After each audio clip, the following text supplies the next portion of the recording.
Hello happy souls, welcome back to my channel. This is Charlotte with Happy Twins 1111. Today we are asking, what is your next move? If you are at a crossroads in your life or you have an important decision to make, this is the reading for you. We're going to be digging deep and asking Spirit for all of the answers to help you understand how to best move forward in the direction that is meant for you. I have 4 beautiful piles for you to choose from. In pile number 1, we've got Jasper, and we will be using the Avatara Tarot. In pile number 2, we've got Amethyst, and we will be using the Naked Heart Tarot. And in pile number 3, we have Green Opal, and we will be using the Gentle Tarot. If you caught my last reading, this is the deck that I spoke about not so favourably. I very much regret that. In fact, if you would like to learn more about my very public and shadowy explosion, I will be writing about that on my community page. So make sure you hit the subscribe button. In pile number 4, we've got this beautiful blue moon. I don't recall what crystal type that is. I think it may be a dyed quartz. And we are using the Wandering Star Tarot. So take your time choosing a pile. There is no right or wrong way to choose. Just see which one you're drawn to. And if you are drawn to more than one pile, then just trust that there's messages in more than one pile for you. The timestamps are in the description box below. They're also pinned at the top of the comments. And I will see you at your pile. Hello, pile number 1. Welcome to your reading. You have chosen the Jasper. I believe this is a King Cobra Jasper or a Appreciated Jasper. I forget which. And the Avatara Tarot.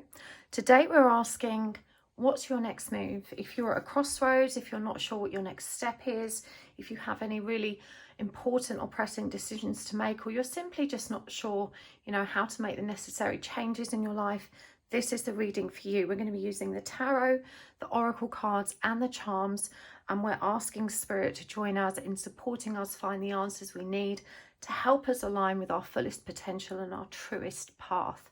Now is a good time to ask Spirit for a sign. This can be anything at all. It just helps Spirit communicate with you directly by offering you a sign that can help reassure you that you're either on the right track, that these messages are right for you, or just to help you have faith in the whole spiritual practice.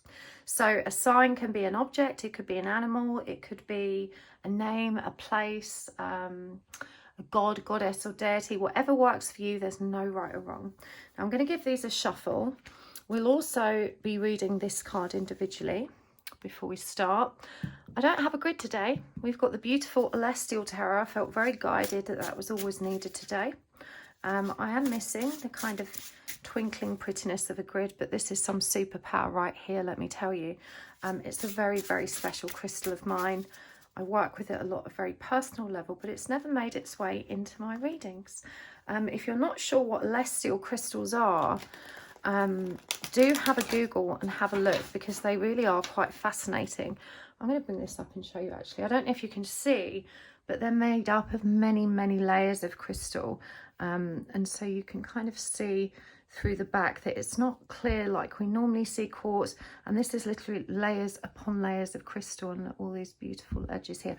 This one is actually an anhydro crystal too, which means it has water in it. I don't know if the camera will be able to pick it up because it's so tiny. You want to be looking sort of round about this area here, and you should be able to see as I tip it, that little bubble of water moves. So that little tiny droplet of water has been in there millions upon millions of years. Isn't that magic? I love it. Okay, let's get down to it, pile 1. Thank you so much for joining me here today. Don't forget to hit the like button and subscribe. And for those of you that have been watching my adverts and commercials, a very big special thank you to you. I can't tell you how meaningful and supportive that is. It's the perfect energy exchange. 1 minute of your time and a click in return for this reading. It doesn't only provide some much needed revenue for my family, but it also means that YouTube will be more inclined to promote my videos. So when you hit the like button and you engage with one of those adverts, or even just watch it through to the end, YouTube is going to promote me a bit more, and more people will find their way to this video, and that love reaches a little bit further. So thank you for playing a part in that. and for being here and so generous with your time. I appreciate it so much. And this is a beautiful new deck. It is rich in symbolism. I'm very excited to give it its first outing on my channel. So let's see what Spirit needs you to know, Pile 1, about this crossroads in your life. What do you need to know to help you move forward in the direction that's meant for you? The first card out for you is the Two of Wands in reverse. The Hierophant. The Hermit. The Page of Wands, or Princess of Wands as it's known in this deck. And the Five of Swords. And clarifying these, pardon me, Temperance in reverse. The Page of Pentacles in reverse. The Queen of Cups. The Seven of Pentacles. And the Chariot in reverse. Now don't worry about reversals. Doesn't mean that it's bad. A lot of people have this preconceived idea that reversals must be really bad or negative, and that's not true. If you'd like to learn more about why I use reversals, there is actually a little write-up in the description box below. But let's choose some oracle cards to go alongside these. I'm using the Queen of the Moon Oracle, and this is the card Surrender, Waning Crescent Moon, number 26. Hunger, the Wolf Moon, number 29. Pardon me. And from the Divine Animals Oracle, we've got the Goat,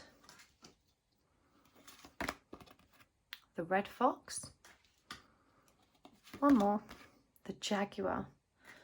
Loving Jaguar energy at the moment. I recently did my Moon Eye key rites, and the Jaguar is one of the very powerful symbols that you work with those energies. Such a beautiful and magical creature. Okay, this deck is, I believe, the Shaman's Dream,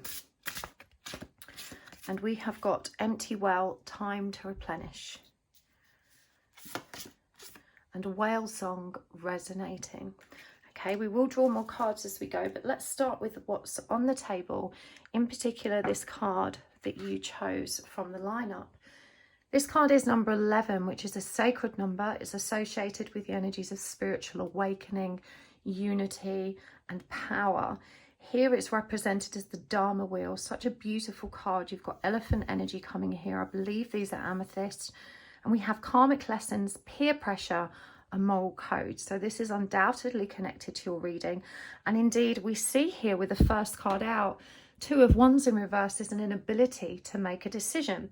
So definitely you are at a crossroads in your life. There is something that you're trying very hard to work out and to determine what the best next step is. Hopefully we can help you get the answers today. This Two of Wands in reverse is clarified by Temperance in reverse. And this suggests to me that life has been very much out of balance for you. You may be working within an area or remaining within an environment that, you know, has been fairly comfortable up until a point, but it's reached a stage where you know now that you need to make that shift. And there's a lot of discomfort around doing that. I'm feeling a lot of stress, a tremendous amount of anxiety, and also a very, very heavy heart. There's also a really strong energy of bitterness coming through with this. And so the first message from you, for you, from Spirit around this is that you really need to temper that energy of it's vitriol. And you know, the message here is that whilst you have every right to be angry, it really doesn't serve you in this situation. You need to keep a clear head, otherwise you're going to impair your ability to move through it smoothly. And it also won't bode well for your very own reputation. My guides are literally saying, you know, being angry in this situation is like drinking poison and expecting the other person to drop down dead. It simply doesn't serve you. And so your most pressing priority has to be to try and transmute all of that fury in a healthy or productive way. For a lot of you, hard, high-impact physical exercise is indicated. When we are angry, physical exertion is a brilliant way to move that tension out of the body. if you are not good at physical exercise, or you just don't want to do it, find yourself a drum and give it a really good hard beating, or make some bread and knead it really hard. You know, this is about finding a physical outlet for a lot of the fury that's existing in you at the moment. And it does feel like you're entitled to be angry. I feel like someone has slighted you or made things very, very difficult for you. Now, this definitely feels more career motivated to me, but I'm hearing that some people watching this, it's more about a family dynamic. We've got the Hierophant showing up here, and even though this is the energy of higher learning, spiritual authority, and learning to trust our own inner guidance, this to me does look like a kind of well, this guy, I mean, I think it's supposed to be a loving gesture, because this gentleman's reaching over and painting this lady's lips, but he looks quite stressed and concerned.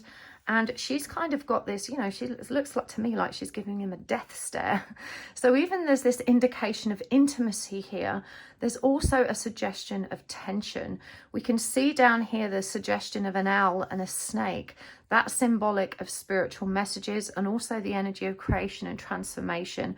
We've got the mushrooms here, which I'm hearing are about journeys. And of course, we have the representation of the Hierophant, or the teacher, and the Pope, who is that connection between earth and the heavens.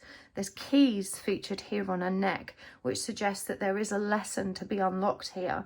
And we also see the pentacle here upon her cheek, which is representative of protection.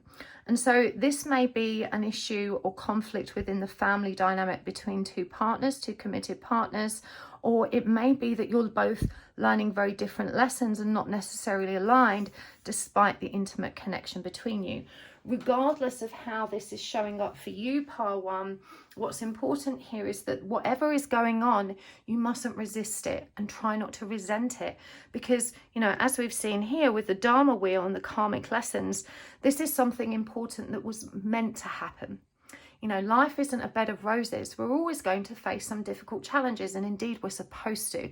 That's how we learn, it's how we grow, and it's how we evolve into healthier, more wise and loving human beings. So challenges are a normal part of our existence, and this is a lesson that you were always intended to have. It's very, very significant, so pay attention. But as we see with this energy over here, surrender to what's happening. Stop resisting it. A lot of your energy has been expended by complaining and ranting and raving and expressing all of this frustration about the unfairness of it all.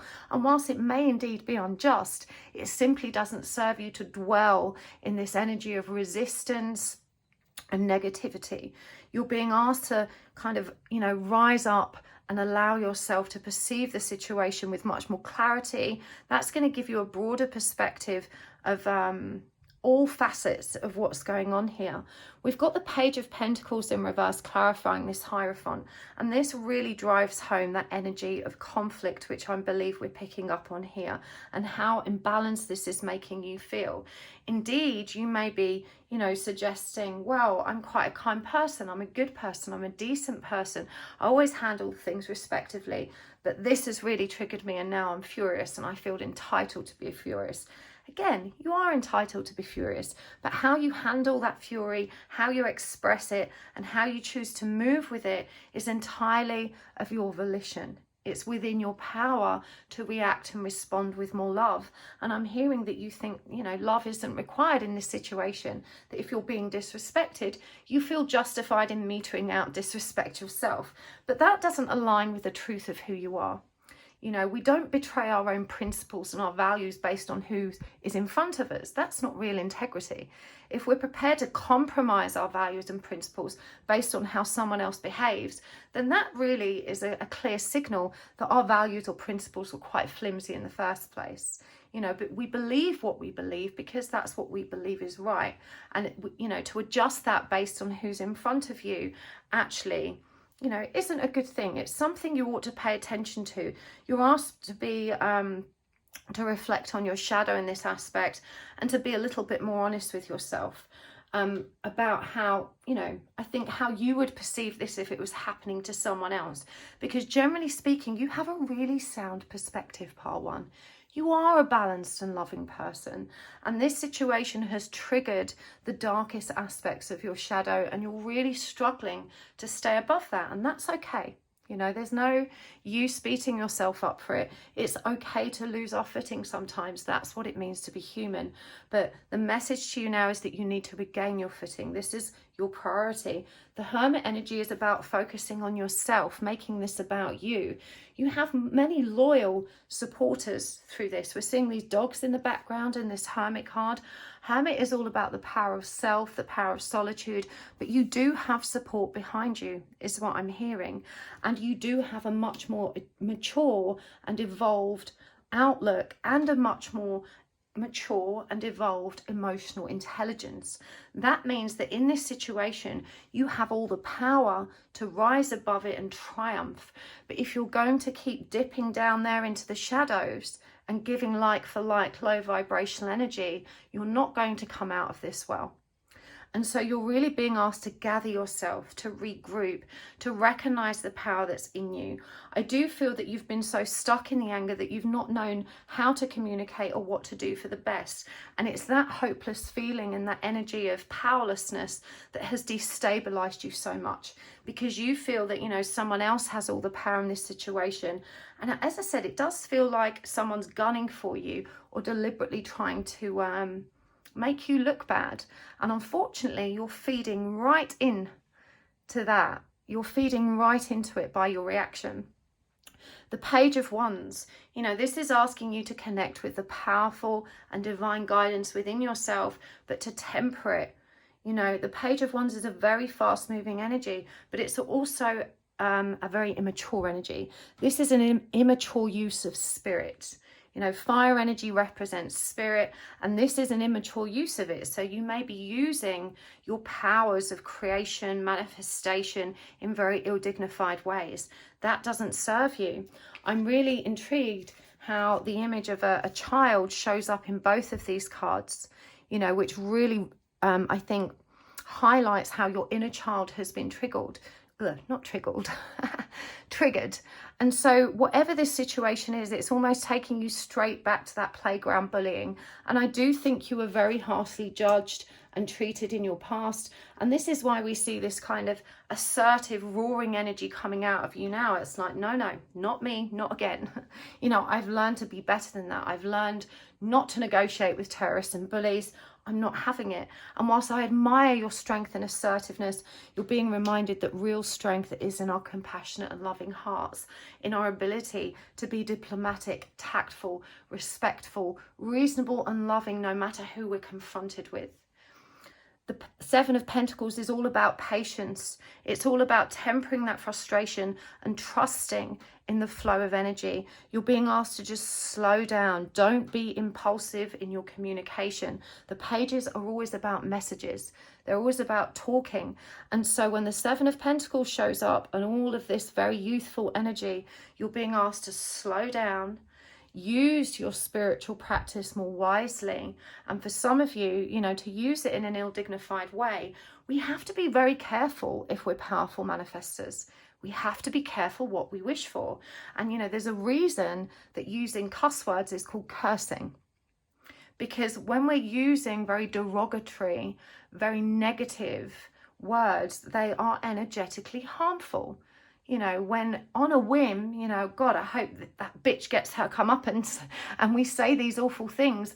If we are powerful manifestors, we're not realizing how much that actually moves the energy with the intention of actually creating exactly the outcome. And the reality is you are good and calm and peaceful. You're generally loving. I know you wouldn't really wish ill upon anybody, but so you have to be really mindful of how you're unwittingly using your spiritual power to create an outcome that you will later regret or feel ashamed of. You know, you have a responsibility to yourself to exert your power in meaningful and loving ways, not in unbalanced, shadowy ways. Your shadow is eating you alive right now, and you're being asked to pull it back into balance. The Five of Swords is always about conflict. And actually in the traditional Five of Swords, we see a bloody battle, you know, with one person injured and bleeding on the floor. But in this Five of Swords, we see something entirely different. we see this bird seemingly at rest. Perhaps he's died.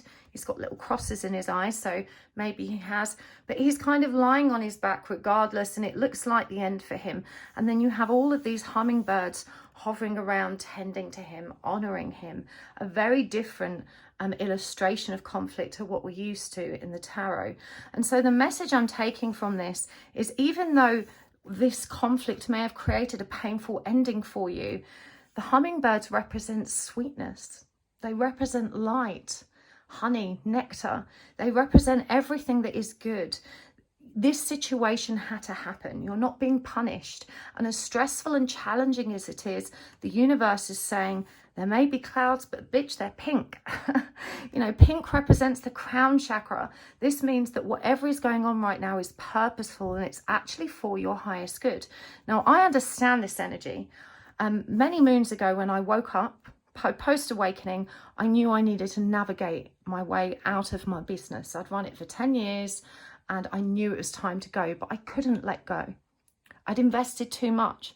So the universe sought to move that business out of the way for me. And the way that happened was that my business partners actually removed me.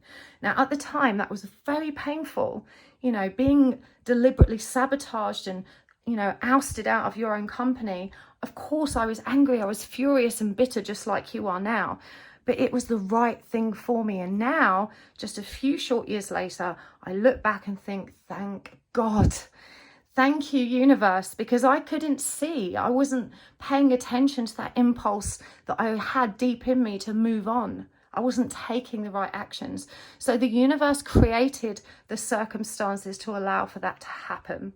This is what's happening for you. You need to trust that even though it seems like a terrible and painful ending brought on by someone else's vile behavior, this is a beautiful gift. There is a beautiful silver lining. You know, this isn't just any cloud. It's not a storm cloud.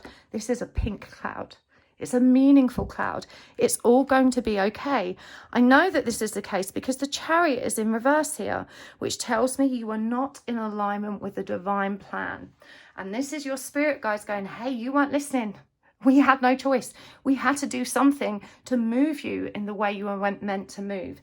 So if you've been trying to stay where you are, if you've been trying to fight this battle because you feel like it's unjust, it's unfair, you know, it's not right, just let it go. Let it go. That's the decision you need to make. This is what's going to bring you back into balance. You have to choose your battles. You know, this was meant to be an ending. And even though it's really ugly and unpleasant the way it's happened, you know, the Hermit here is front and center. You have a lot of support and love here behind you. So many good companions with big loving hearts and sound perspective. And this is about shining your own light and coming up out of the depths of this emotion to rise into your truth and power. You just need to trust. Karmic lessons, peer pressure and moral codes. We can't be responsible for the external pressures. Life happens. You know, we have no power to adjust our external circumstances sometimes. We have no power to change the people that are being mean, unpleasant, or deliberately destructive in our lives, but we have the power to abide by our own moral codes and compass, to take those lessons with grace and to allow ourselves to move forward. I'm really drawn back to the elephants in this card and how they're framing this beautiful gateway, this opening in the background. Remember, elephants are also symbolic of our ancestors and some kind of lineage or pattern that you know may have come down as a pattern or cycle through many incarnations for you to have arrived at here now and to be able to cross that threshold and leave that karma behind you. I'm also hearing that this is your becoming. You can trust. You've hungered for something else anyway. You know, you're clinging on tightly now because you feel it's been taken from you without your permission. You're clinging on tightly because it's bruised your ego. It's wounded your heart. You know, it's caused you to look at people you thought you could trust in really unpleasant ways, but you hungered for this change. You knew that you needed it, and you must trust that the universe is supporting you in making that change happen. We've got the goat here as well. Here it's a symbol of reliability. It's a number 19, which connects to the energy of the sun.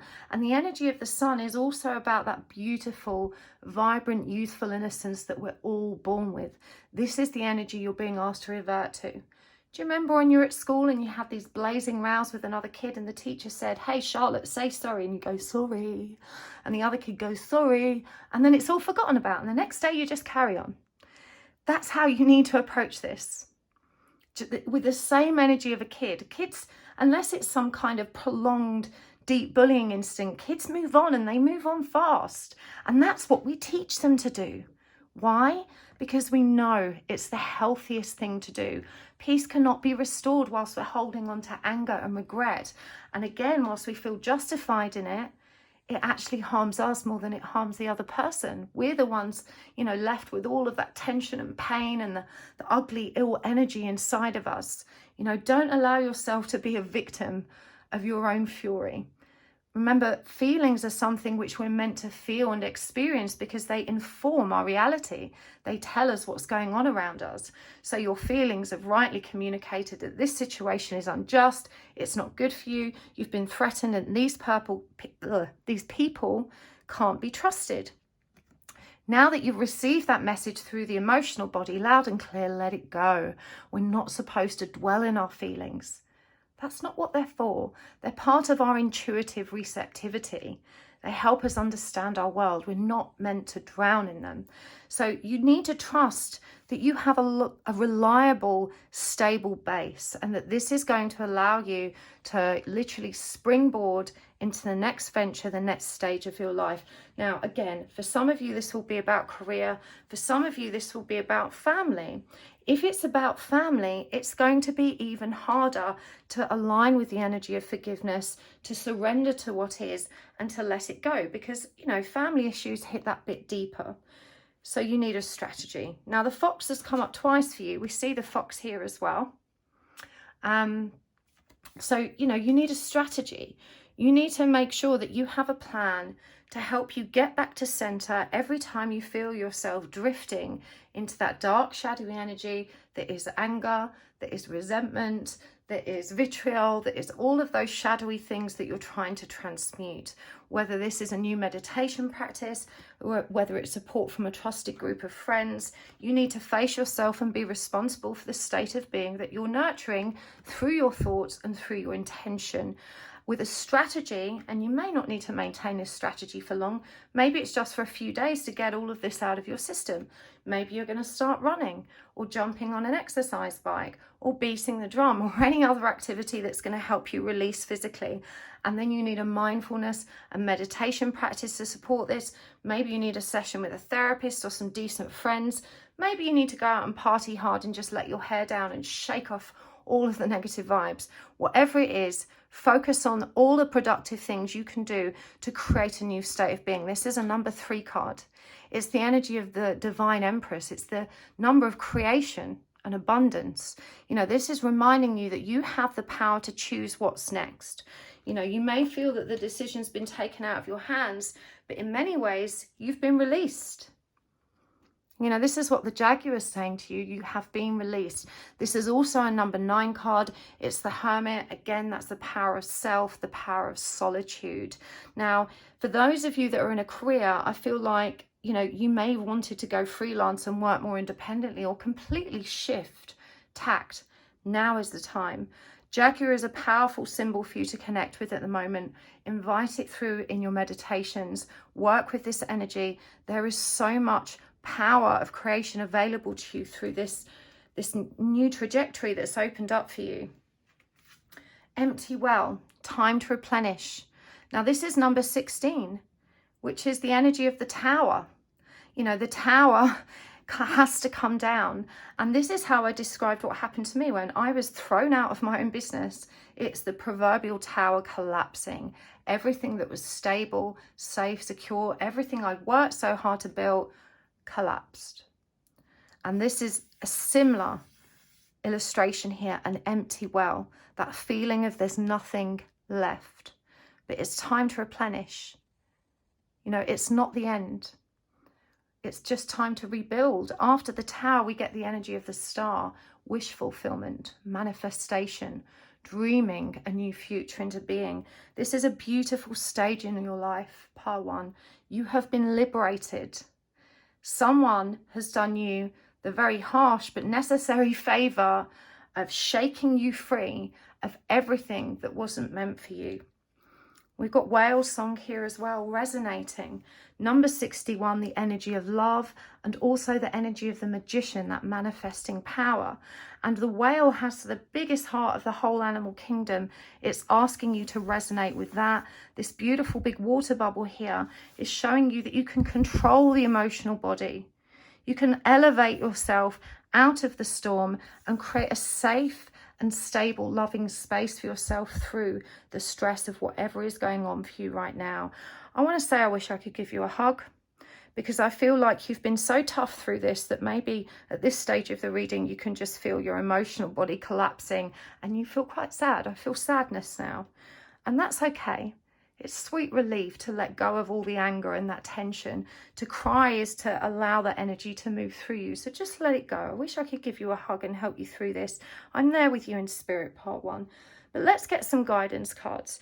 You know, I think one of the most magical things you can do now is start looking forward and recognizing your power, you know, to create the next beautiful step in your life. You are released, you are liberated, and an important karmic lesson has been learned. Now, we're going to take this over to the extended in a minute, and I'd like to go deeper into that karmic lesson so you can stand in more appreciation for what's occurred and recognize the lesson being presented. We're going to get some hints about it now, but I want to go deeper in that extended, and we're going to also look more at what's next. But let's pull some guidance cards for the now. I'm just going to take my cardigan off because I'm overheating in this sun. What sweet relief to have some spring sunshine. It's just beautiful. Okay, we are going to get some Sacred Light Oracle cards. We're going to get some charms. I feel really guided to get some more Queen of the Moon. And I'm going to get a cosmic reading card, which I'll read straight from the book. Simply because the book is just so beautiful. And these cards, I find them so unnervingly accurate. It's magic. Okay. So, Celestial Channel. Power of Presence. Universal Merkaba. I love this. And that's a sacred purpose. You have the answer. The Merkaba is an energy body which we can activate within ourselves that carries us through our 5D experience. There is actually a meditation on my channel that I released around the 12/12 portal to activate your Merkaba. This is definitely indicated as a necessary practice for you right now. Okay, let's get some more of these. Oh, okay. This one fell out. I've just had to pick it up off the floor. A Stranger, Curiosity. Sorry, this was from the Shaman's Dream Oracle that I was just about to tell you I was going to pull from before that flew out of its own volition. One more of those. Spirit of the River, movement towards adventure. I love this. So much good stuff in store for you, Part 1. And a couple of these. We've got Beauty, Waning Gibbous Moon. And we've got Resistance, Waning Crescent. And from the Charm Bowl,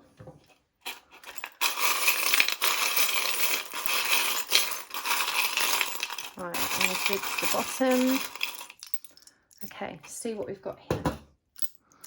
Okay, we have got Solar Plexus, the Shell, Fake News, the Penny. That's just the back of a charm, so we don't need that one. Or maybe it's significant, the back of a charm, the other side that pins it together that we don't pay much attention to, huh? Okay, I'm a stupid baby. Bless you. Okay, Celestial Channel, this is a number 6. It says Hidden Beauty, remaining optimistic, staying neutral. Now, if this doesn't summarize the magic of this entire message, I don't know what does. I'm drawn to the light language that's tattooed on this lady's arm. It's really significant for you. You need to trust that whatever this conflict was, whatever arose, whether you were stabbed in the back or sabotaged, or whether it's felt like someone's out to get you, There is hidden beauty in this, and you're to remain optimistic, to stay neutral. And look, the macabre is indicated here as well. That's going to be a really important spiritual practice for you. Activate the macabre. The power of presence, a power struggle. Unlock your potential and authenticity. The eagle shows up again here. You know, one of the spiritual messengers. And unlock your potential and learn how to be authentic. Remember, you know, if our principles and personal values are just based on what's happening in our lives, then that's not really the authentic truth of who we are. That's someone who can't stay aligned within their truth and adjust themselves according to how they're triggered or moved. That's not your true power. Your true power is to be present with your truth. Let go of the power struggle. A sacred purpose. You have the answer. Lucid dreaming. Now, I'm hearing you may have been having really weird dreams lately, and maybe they don't make sense. Write them down, or what you can remember of them, and make a note of the symbols that popped up, even if it's colors, numbers, names, the location, the environment, and go away and study what those symbols mean to uncover the secrets within these dreams that haven't made sense. Ask other people to help you decipher them. Ask the universe to send you clearer dreams. But there's something that you already know. You already have the answer.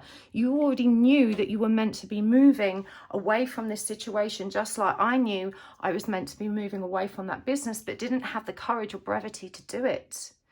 You know, this is a beautiful gift to you. You need to trust. A stranger's going to step in and help you. And I say a curious stranger, but the numbers 5, 3 connect to the energy of the Hierophant, and also number 3, the energy of the High Priestess. Combined, it's number 8, that number of infinity. This is someone that may seem like a stranger in this lifetime, but there will be a deep connection, a deep sense of familiarity or soul recognition. They are here to help you. This could be someone that's going to invest, put you on the right track, give you the answers you need without you even realizing that that's what they were there for. It's just going to be a magical interaction. Be open and receptive to the people that step up to help you. Pine trees are indicated here. That's somehow significant to you. The spirit of the river. Again, it's a number 5, higher learning. And 0, everything and nothing all at once. It's the brand new beginning. It's the energy of taking that leap of faith, the movement towards the adventure. Stop resisting. We've got this here. Stop holding on too tightly. Allow yourself to flow like the river. This is movement towards a great adventure that was meant for you. Again, there is hidden beauty. You know, this is what came through for you. The number 2, the High Priestess. Trust in that spiritual message and the transformation that's occurring. Stop clinging on so tightly to what is no longer serving you, Pile 1. The solar plexus is all about being triggered. But even though it's uncomfortable to be triggered, triggers are gifts. They trigger us and empower us to take action, to move forward and to grow. Allow these triggers to communicate where you're still wounded, where you need to rebalance, and where you can learn about who you are and how you can evolve through this. You are not a stupid baby.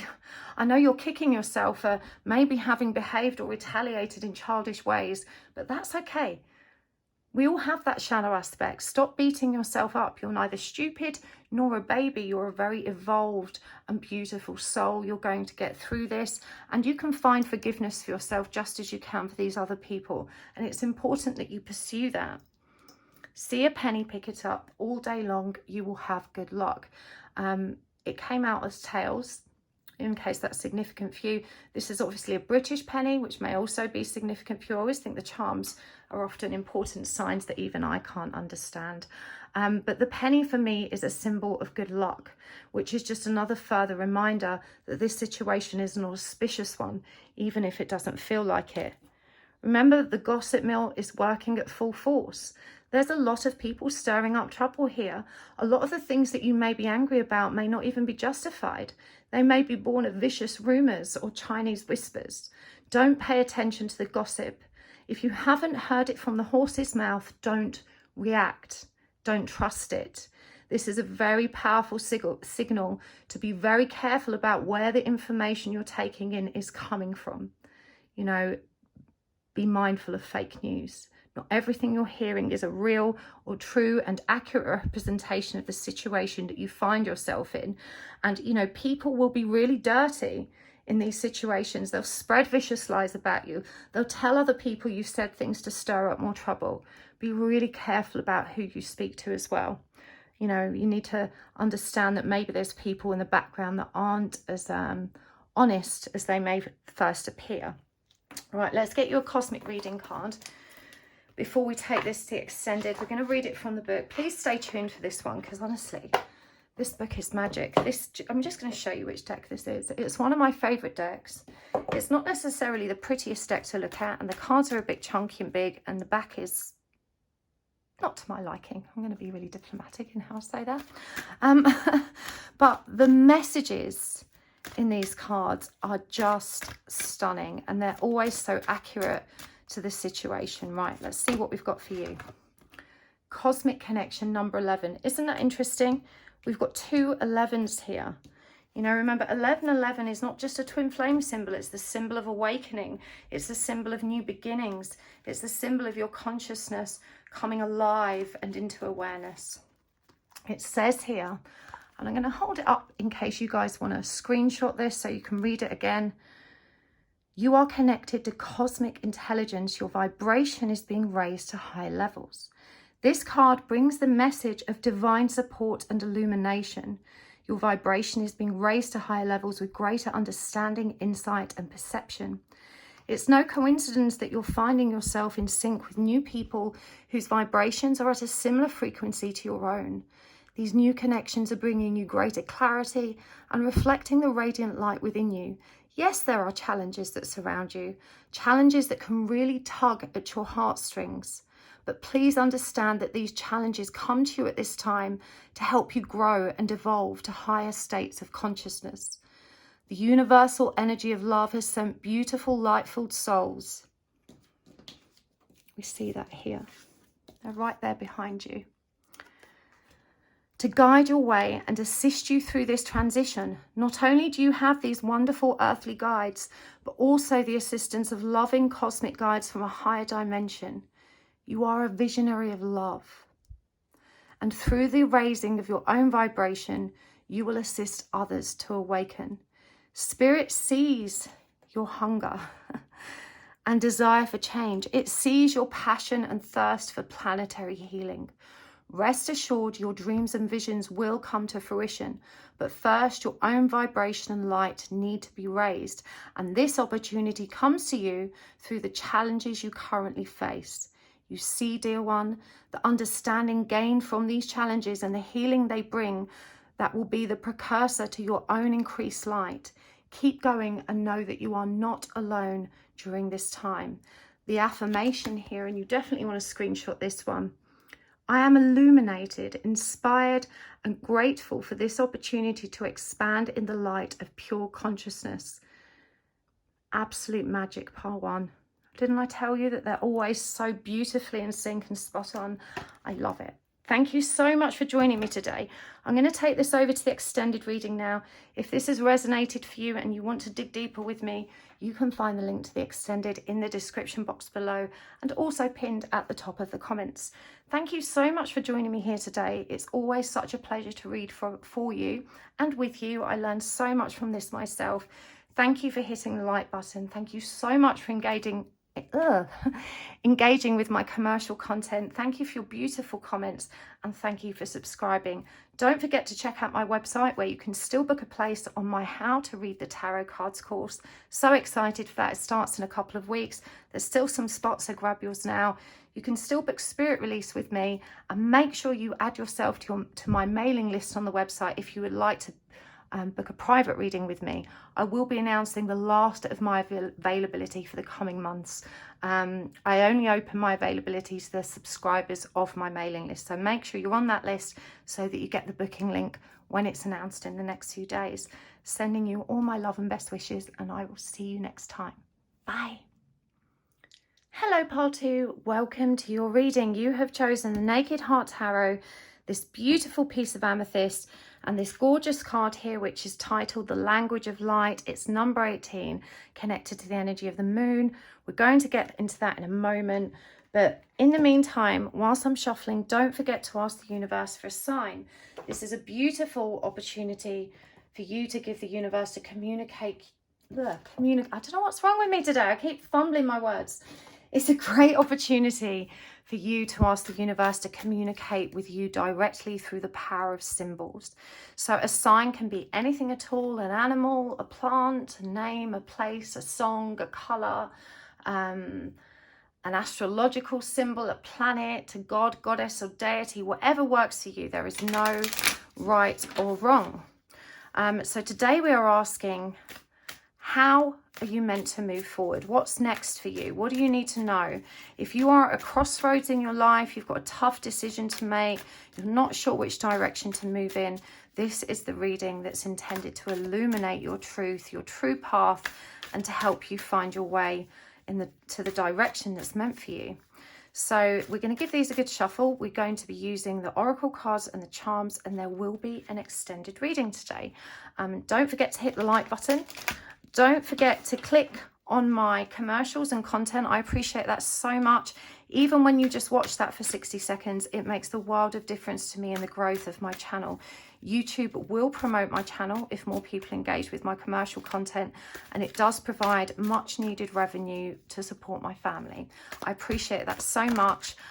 So please, if you do take the time, I appreciate it. Thank you. Thank you. Thank you. Thank you. You guys are so generous in doing that for me. And it really is the perfect energy exchange. 1 minute of your time for a lovely free reading on YouTube.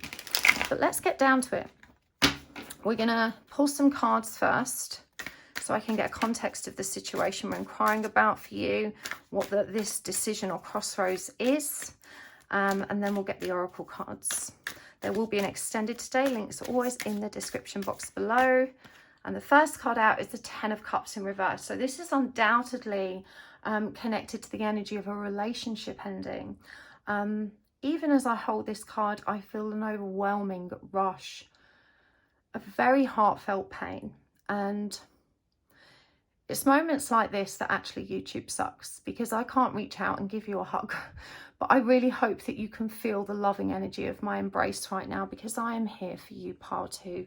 And I'm sorry that you're feeling this. We're going to help you get through this, and it's going to be okay. 10 of Cups in reverse, clarified by the 5 of Swords. So there's been some profound conflict, either within a relationship that's already ended or a relationship that you're still in and you're not sure to end. We'll get into it as we go. But again, it just feels very, very painful. For many of you, this may be the breakdown of a family unit as well, which is, you know, like doubly painful. Okay. We've got the Ace of Wands, the 2 of Pentacles in reverse, Movement of Cups. This is the Knight of Cups in reverse. And I'm going to get one more just because we can. That's the 9 of Pentacles. And clarifying these, we've got Judgment, the 4 of Swords in reverse, the Sun, the Universe. Isn't this a beautiful deck? It's not a new one, an old favourite. 5 of Wands in reverse. The B feels very significant. Temperance. Okay, let's get some oracle cards as well. I'm going to start with the Queen of the Moon Oracle. I haven't used this one for a while. It's such a special deck.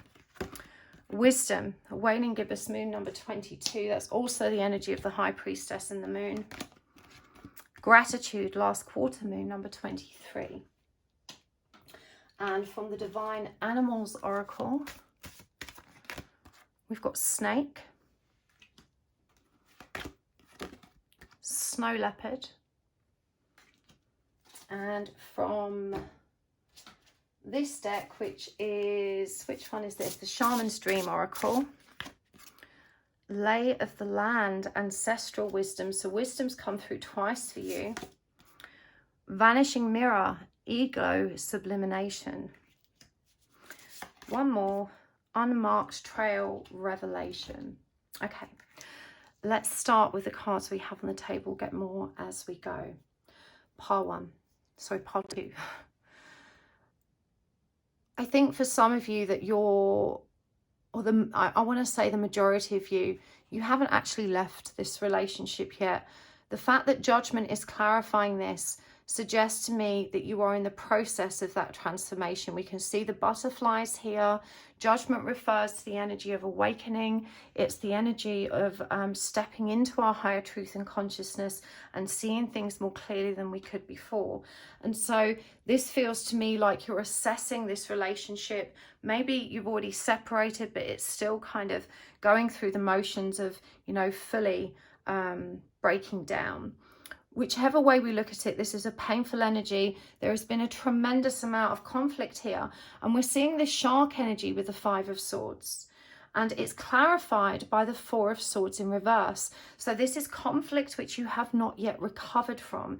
This is conflict, this is potentially still ongoing and causing you a lot of pain. And I'm hearing in your case, there's so much frustration and resentment here, not just within you, and, you know, expressed from you, but also coming at you. This just feels like two very broken, very angry people lashing out at each other. And, you know, there's a great deal of suffering occurring here as a result. What's really beautiful about this pile one is that, sorry, pile two, I don't know why I keep, maybe pile one is really relevant to you actually. Maybe you need to go and watch that, and it's why I keep saying it, because I don't normally bungle the pile numbers like that. But front and center here, we have the Ace of Wands and the Sun. Now, the Ace of Wands and the Sun are very closely related because they're both symbolic of firepower. And firepower is that solar, masculine energy, the spiritual force that drives us forward. Here it's represented as the tiger, certainly a force to be reckoned with. This is reminding you of the strength and power you have to move forward. And indeed, the message here is you must grasp the baton. Your intuition knows what is meant for you, and you must grasp the baton and run the race. And the reason they're referring to it as a race is because it feels arduous and challenging. You're feeling this mounting pressure to act and to move forward. And this is the universe reassuring you that that is indeed what you need to do. This relationship has had its day. The energy of it that was valuable to you has expired. It is time for you to wake up to the new truth of who you are. And I'm hearing that one of the vulgar and unpleasant accusations that you have faced is that you're a fake. You think you're this peaceful, loving, hippie, happy, spiritual person, but you're all of these things. And you must trust that this person and their vicious questioning of your integrity is just another opportunity to return to the truth of who you are.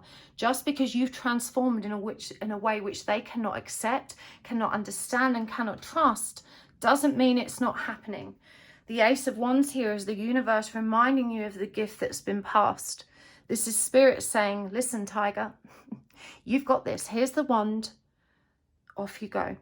Keep moving forward. The Sun is reassuring you not only of the power available to you to do that, but also that it's going to be okay. The Sun is a very joyous energy. It's beautiful, innocent, contented energy. It's childlike joy. It's just beautiful energy. I'm intrigued that the Sun appears as this black symbol here, which may mean, you know, at the moment it feels like there's been a total eclipse of light in your life, that you're only feeling the darkness and that you're struggling to trust in the forward trajectory. The scarab that appears here is a very beautiful and lucky creature that's here to remind you what may seem like a difficult challenge is happening for you. Actually, as we go on, there are similarities with pile one. The pile one reading, I think, was more focused on career and external family issues, but definitely there are syncs here. So you should probably watch it. But definitely, you know, this is about reassuring you that the path you are already taking or thinking of taking, you already know what to do. This is just about giving you that shove forward and encouraging you to do it. You have been resistant to change. You've been resistant to ending this. The Two of Pentacles in reverse is a reluctance towards change, even though you understand change may bring you more peace, more balance, and more stability. The world is about endings. I remember I said the bee felt really significant here. Maybe it was the symbol you asked for, but the bee is also representative of community, family, and collective. And this is a double-sided message, because on the one hand, you're letting go of one community or collective, potentially with this family unit or relationship. But on the other hand, you are stepping into a new community of like-minded souls that support the transformation you are going through. You have simply evolved more than this person. They can't see what you can see, and they can't know what you can know, and that's okay. But they have not been supportive of these changes in you. If anything, they've been very disparaging. This relationship feels very toxic and abusive. And the further away you get from it, the more clarity you will have around how dysfunctional those behaviors were. But you do need to make that change. The time is now. We're seeing this hourglass, which is symbolic of time. And the colours referenced here in this number 8 are green and pink. And it's at this stage I'm guided to come to this card. The language of light, rediscovery, humble wanderer, and communication. We can see the dolphin here, a symbol of joy. 18 connecting you to the energy of the high priestess, you rediscovering who you are, humbly wandering forward into a new future, communicating with your own higher consciousness. This is a significant shift for you, and the environment or family unit or relationship that you are in now is inhibiting you from growing. It's literally repressing you, oppressing you. It's not a healthy environment or dynamic for you. You are not safe here, is what I'm hearing. This 5 of Swords and the shark in the way it comes through makes me feel that you may have even been subjected to violence or really abusive communication, really abusive conduct. You know, abuse doesn't always pan out physically. Abuse wears many masks, and you really need to get some help and some perspective on what's actually happening, because you feel so guilty for even thinking of leaving. You feel selfish, you feel ashamed, and you must not feel any of those things. Those emotions aren't justified. You can forgive yourself for having arrived at the very real conclusion that this environment that you're now in, this relationship you're in or are leaving, is not healthy for you. Deep down you know this, but you are a decent and loving person, and it breaks your heart. And this is what inhibits you from taking that movement, from really moving on. There is also the fear here of financial stress and instability. We see with the Knight of Cups in reverse, that fear of movement because of the emotional depths and overwhelm that, you know, is occurring within you. But the 5 of Wands is also not having a plan or strategy with which to actually move forward. And so the question that pops up is, how can I cope? How will I manage? How can I get through this? The 9 of Pentacles and Temperance is about relying on the emotional stability contained within this connection and wondering whether you can sustain that independently of this situation. The answer is that you can. You can and you will. Temperance shows up here to remind you you have the power to create more balance than you could have ever dreamed. And the 9 of Pentacles is a profoundly reassuring symbol that has a nod towards material self-sufficiency. This is the card before the 10 of Pentacles, and in the 9 of Pentacles in the traditional tarot we see a lady in this beautiful abundant garden. She has everything she needs, and she is the lady that later becomes the Queen of Pentacles. It's when she's achieved everything she needs for herself that she's able to find a truly stable and mutually supportive relationship on which she can enhance that energy of stability. Right now, there is no stability, certainly not emotional stability. And emotional richness and wealth is worth far more than financial ever could be. We know we can't buy happiness. It's the oldest cliche in the book. Pay attention. You can have stability without this relationship. You will be financially solvent and okay. You needed to hear that today. Temperance is also about self-sufficiency.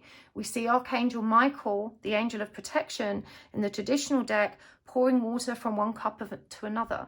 That's symbolic of emotional self-sufficiency, and bearing in mind it's connected here to the 9 of Pentacles, material self-sufficiency. There is a powerful nod here reminding you to trust in your own ability to keep your head above it all and to manage perfectly as you move forward.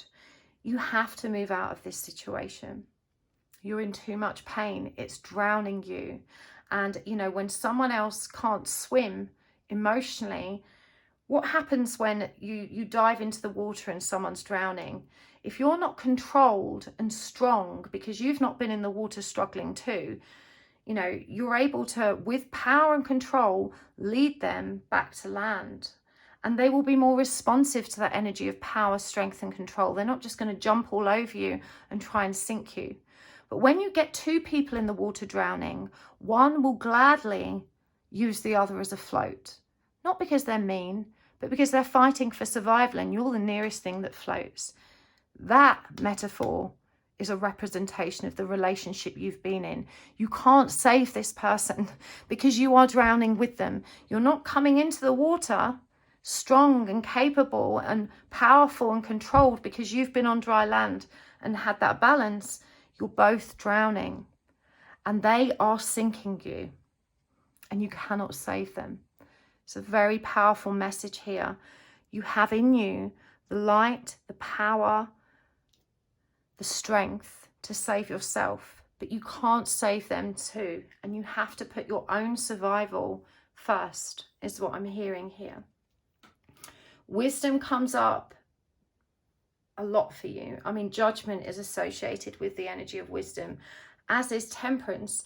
Wisdom in the waning gibbous moon, and we see here stood on a pile of books in a boat reaching up to the moon. Remember I said this was a number 22, is connected to the energy of the high priestess, but also reduces to 4 the energy of the emperor, the energy of leadership, the energy of power, stability and control.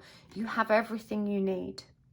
You've already done all the work and the studying. You have a vessel to keep you afloat. You've already ascended enough to be able to connect your own intuitive power and to draw down the wisdom you need from that.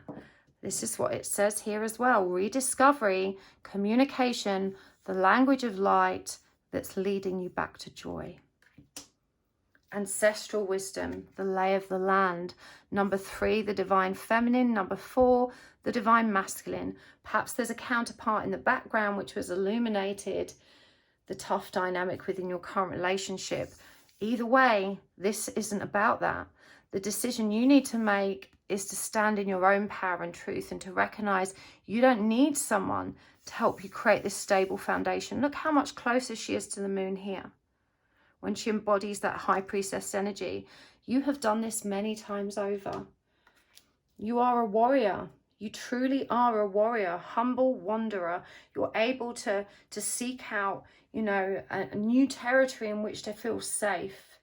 You know, you need to be grateful. Grateful for the gift of connection you've already had. Grateful for the gift of connection that exists ahead of you. It's going to be okay, part 2. We also have the energy of the snake here, the power of creation. And the snake for me is also about transformation because it sheds skin. And you can see here there's more than one snake. And together they form this golden heart that is growing in every direction and grounding itself in a new environment. Remember, this starts with the number 4, that number of stability, leadership, safety, power and control. It's the number 3, again, the energy of the empress, of divinity, of abundance, the power of creation. You have to trust in your beautiful golden heart that the growth that's already occurring within you and for you and your ability to ground this is very real and that it's going to be okay. We have the watcher here, the snow leopard. Now, this is really significant to me and actually gives another nod towards this twin flame suggestion because actually the twin flame ring looks very similar to this. There's a ring of light, a counterpart on each side, and there's lights at the top and the bottom. And it's interesting how they're depicted here because one is the Buddha and the other one is a wheel, the kind of wheel you'd see on a ship.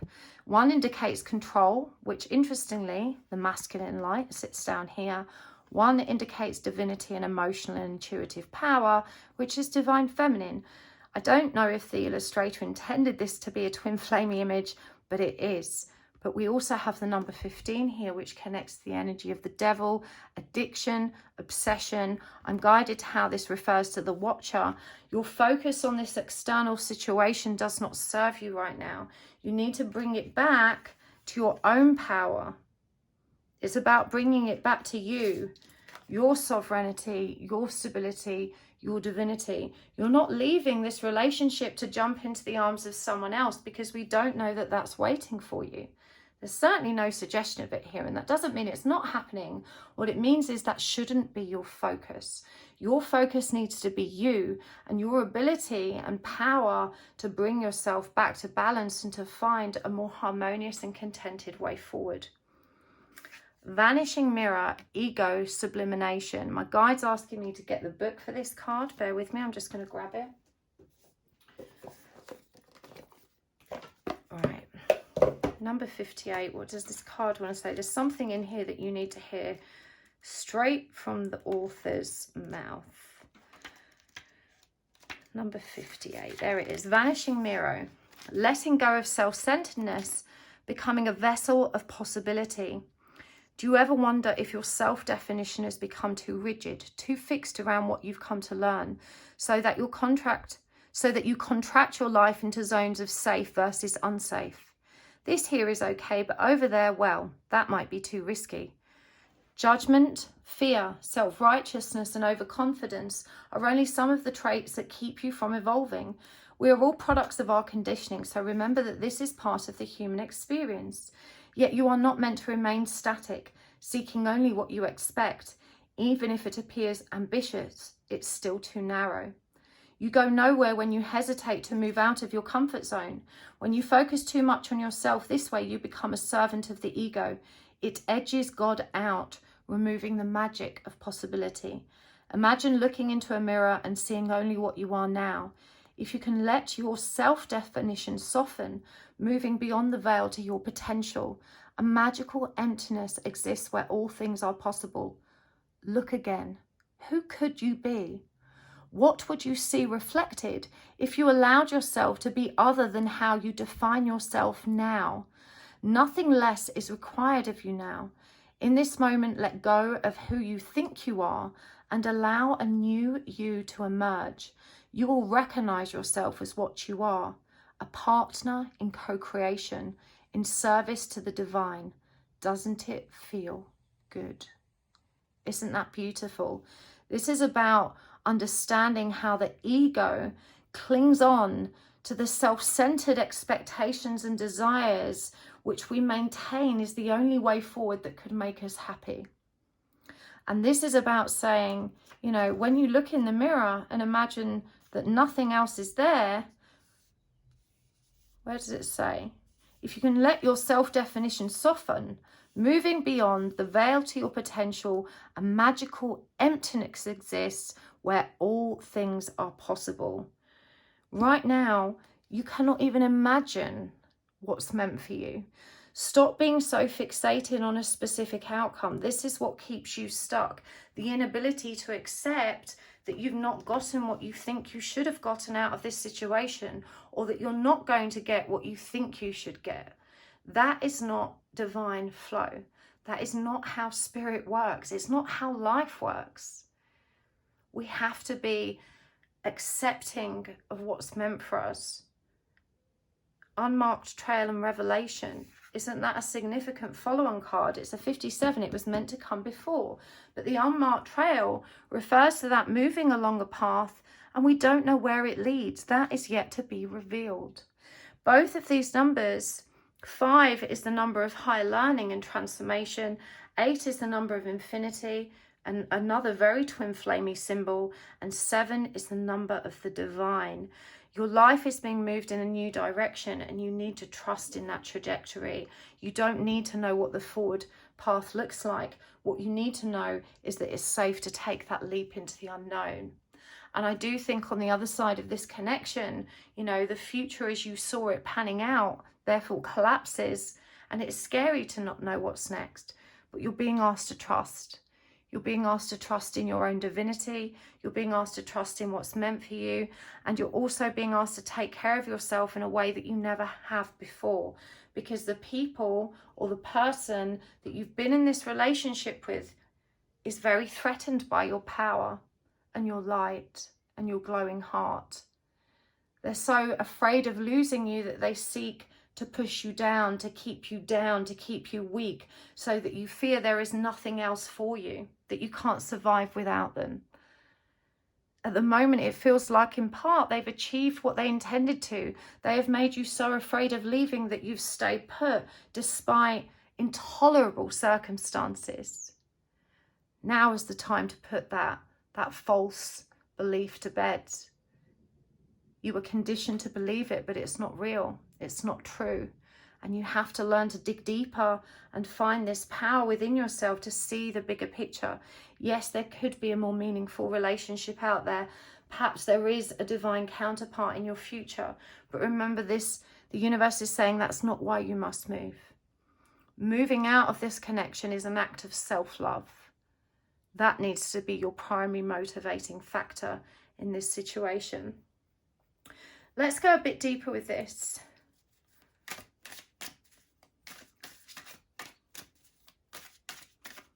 Forgive my silence, I'm just listening as I'm shuffling.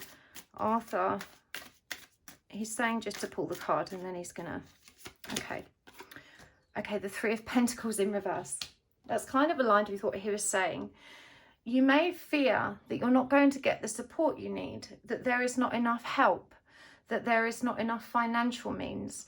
There are all manner of obstacles and barriers that are self-created through the power of your negative what-ifing thought process. What if I'm rejected as a result of this? What if my family hate me? What if I financially collapse? What if I don't get the support I need to cope? What if? What if? This Three of Pentacles in reverse is reminding you that you don't actually need anything external to you. Now, the practical part of you may disagree with that, but what we need is the strength and resilience to move forward, and that is something you have in spades, even if you don't think you have. The universe is reminding you you are a tiger. This reminds me of Goddess Durga energy. Read up about Goddess Durga, powerful symbol of divine feminine power, and she rides a tiger. There's something in that storyline that can help you understand that seemingly without many tools, without all our ducks lined up in a row as we would wish them to be, we can still achieve so much. This is what the universe is saying to you. You must trust. You don't need anyone else to help you through this. You've got this. The Chariot in reverse, this also came up for pile 1. You are not currently in alignment with your divine plan. You're dragging your feet. You're pushing the truth away because it edges you towards your comfort zone, and that's too painful. It's too uncomfortable, and you don't want to dive to the other side. But the universe is saying, please do. There is so much richness and vitality on the other side of this experience. This is about returning to yourself. You've got Bear and Pegasus energy coming through for you. Also the Ant. The Bear energy and the Eight of Cups energy, another 8. Remember, the 8 is an infinite symbol. It's about coming back to ourself. You know, not running to someone else. Again, that message has come through 3 or 4 times now. This is about returning to yourself. This is why you need to take the leap. The 8 of Swords. So the 8s are coming through for you heavy. The 8 of Swords in reverse is about releasing those limiting beliefs that keep you stuck. And the King of Pentacles in reverse. If that isn't a more powerful message, I don't know what is. The King of Pentacles upright is the Spouse card. It's the stable masculine counterpart card, and it's coming up in reverse. You know, your person may have had a lot of potential. They may have promised you the world and everything in between, and you may have trusted them to hold your heart with care. But they no longer have that power or desire. They've lost sight of who they are, and consequently they've lost sight of what the promises they made to you, and they've lost sight of their ability to uphold that. It's not your fault. It's not even their fault. I'm hearing that they're a good person at heart, but they're broken and they're damaged. And they don't know how to love you in the way that you deserve. And that's not because you're not worthy of their love. You know, you mustn't blame yourself, even though they, I'm hearing, are very quick to blame you. Okay. Before we take this extended, I want to get some deep guidance here. I think it's already crystal clear that you're either in a relationship you haven't yet left and need to, or you're already in the process of leaving it and you just need that reassurance to keep moving through that really tough energy. There may be a divine counterpart in the background, but you're reminded that that's not why you should take this leap, and that's not what you're leaping for. You are leaping for you to return to yourself, to restore emotional equilibrium, because your emotions have been toyed with and abused so much that you are currently drowning in your own pain. And you can't save this person. You can't stay because you see potential. Potential isn't real. It's just potential. It's possibility. But it's not enough. It's not enough to stabilize the mess that you have here. We can't fall in love with potential. It's never safe. Okay. Let's get the guidance cards. I feel like we need to get some oracle cards as well. Okay.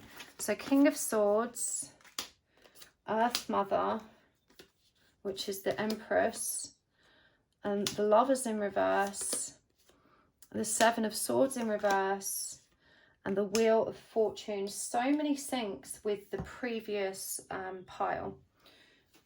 Very different circumstances, I feel, but many syncs that might help you. The Honeybee has come through again.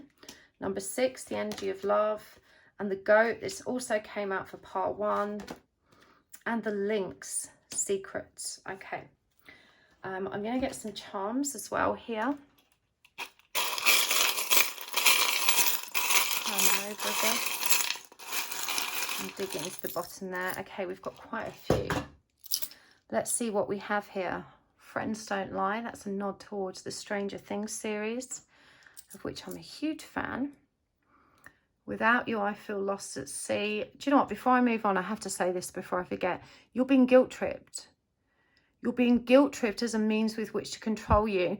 This is the kind of person that you're dealing with. When you say, I'm leaving, I can't take it anymore, please don't go, I can't cope without you, suddenly they become this vulnerable, emotional mess that promises to change. Don't buy it. The Record Player. Little tiny feet in a heart. Slightly bitter. The Pentacle. And the Blue Tiddlywink, or I guess you could call this a game counter. Okay, the King of Swords, you've got to get your head straight. And you need to do this swiftly. I'm looking at the energy of the panther here, and I'm hearing the word and feeling the energy of speed or rushing.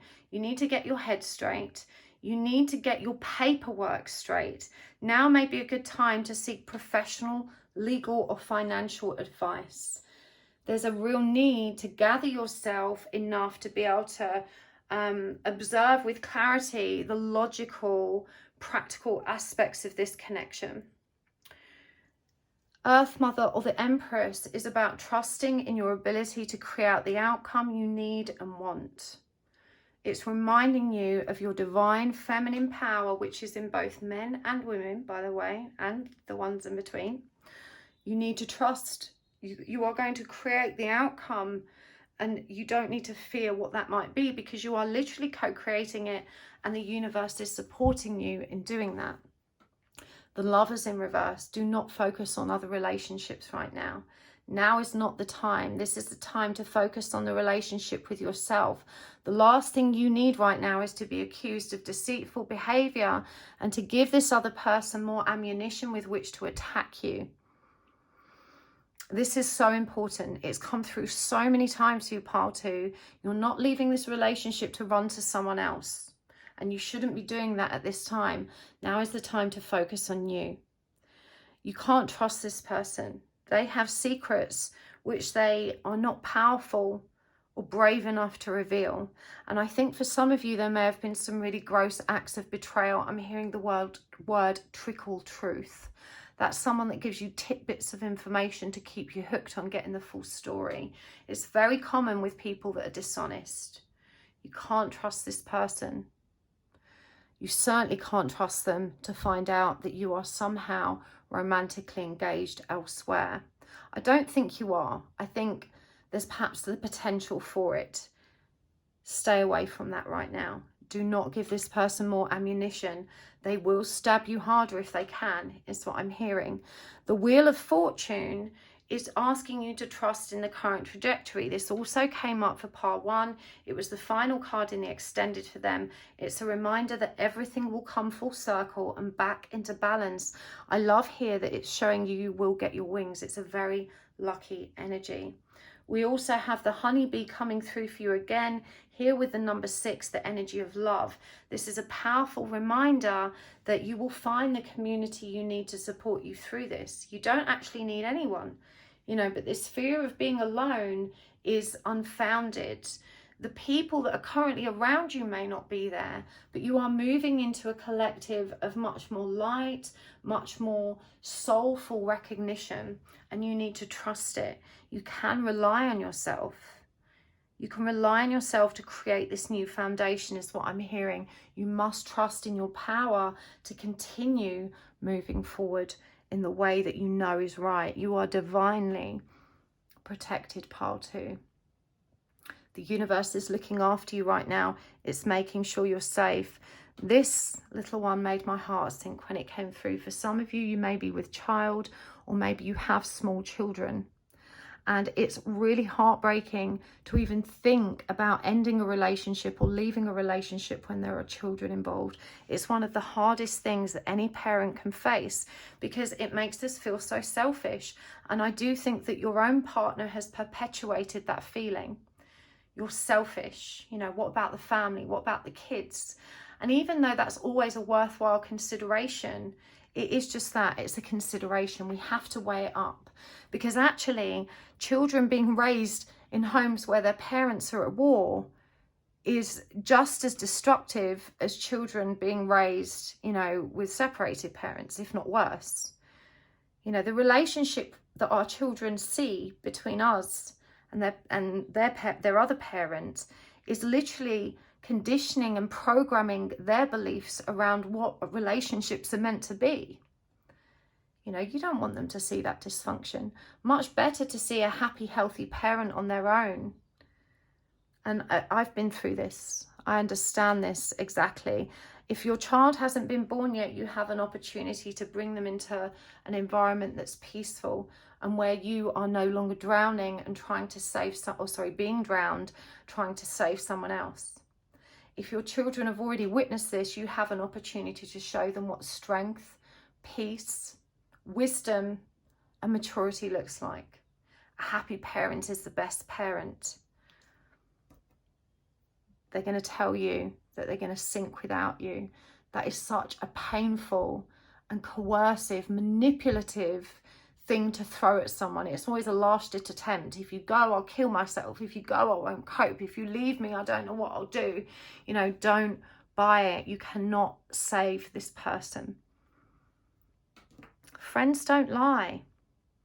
Remember, we said that your current friendship group or social circle might not understand.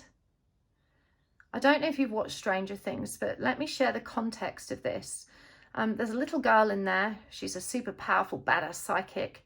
But when she doesn't understand friendship, because she's never had friends, she's been locked up in a lab. And they talk about promises. And they talk about, you know, the values that they share as a friendship group. And this is one of them. Friends don't lie.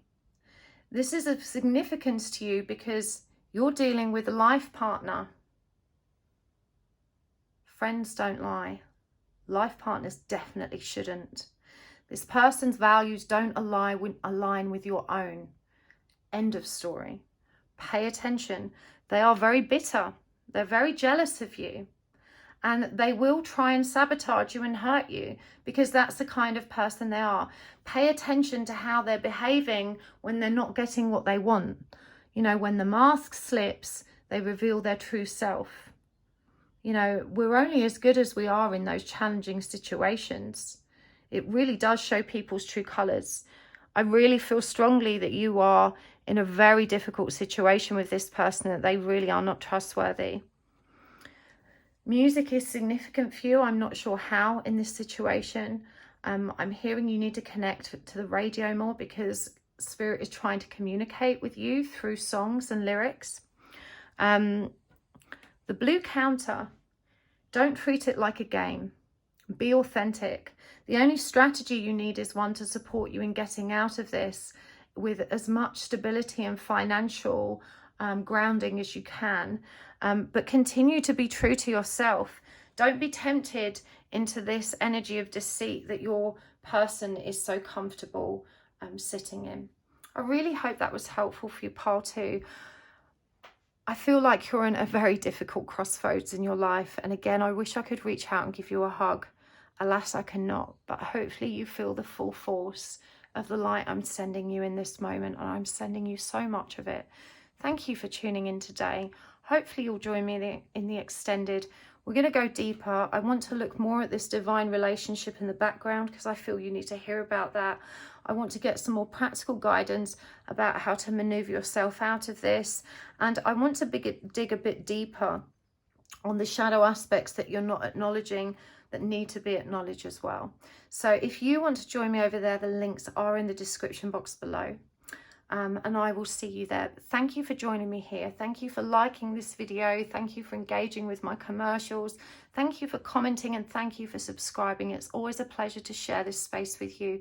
Don't forget to check out my website and subscribe to the mailing list if you'd like a private reading with me. I will see you next time. Lots of love, pile 2. Bye. Hello, pile 3. Welcome to your reading. You have chosen the green opal, the gentle tarot. And today we are asking, what do you need to do about moving forward? If you are at crossroads, if there's a decision that needs to be made, today we're hoping to get all of the answers that you need to help you move forward in the direction that's meant for you. We're going to be using the tarot cards, a ton of oracle cards, also the charms, and there will be an extended reading as well today. You can always find the link to that in the description box below. But let's get started. We will read this card first, but let's pull some new ones first. And thank you in advance for hitting the like button. It really does make the greatest difference to my channel. Thank you for your beautiful comments. I love hearing from you guys. And a big, big thank you to the very generous souls that so kindly exchange energy with me by watching the commercial content on my channel. It really does help my channel to grow. The more you engage with those adverts, the more YouTube will promote me. And I do get a tiny bit of revenue for every click and every watch, which really helps to support my family. So I appreciate you guys so much. But let's do this. Let's get down to it. I want you also to ask the universe for a sign. So take a moment to just take a nice long deep breath. I'm going to take one with you. And just see what pops into your head first. A sign can be anything at all. There really is no right or wrong way. It could be an animal or creature, anything from nature. It could be a song, a place name, a god, goddess or deity. Just trust what pops into your head first. If you get more than one, that's fine as well. A sign just gives the universe a chance to communicate with you directly, to help reaffirm your faith, to help you trust the messages that are coming through for you today, pile 3. Let's see what Spirit has to say to you. Already very, very intense energies coming through as I shuffle even. Okay. 2 cards at once. The Magician and the World.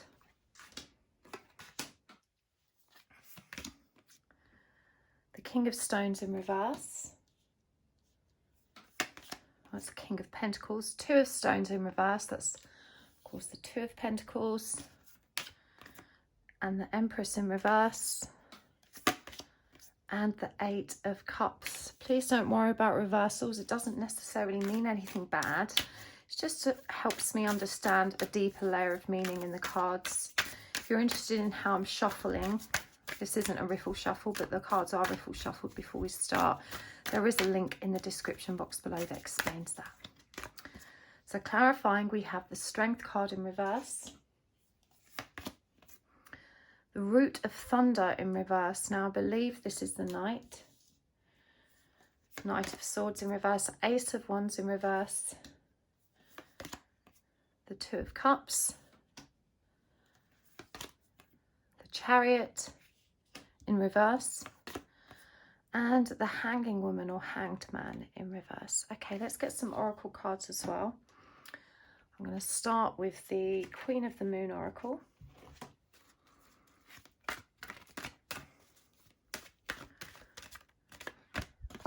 Faith, Worm Moon. We've just had the Worm Moon actually. It was on the 18th of March. Abundance, the Hunter Moon.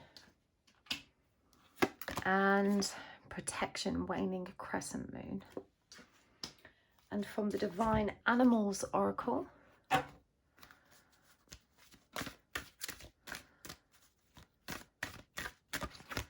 we have Chameleon, Tiger, and Dolphin. Just a couple more. Let's go with the Shaman's Dream oracle.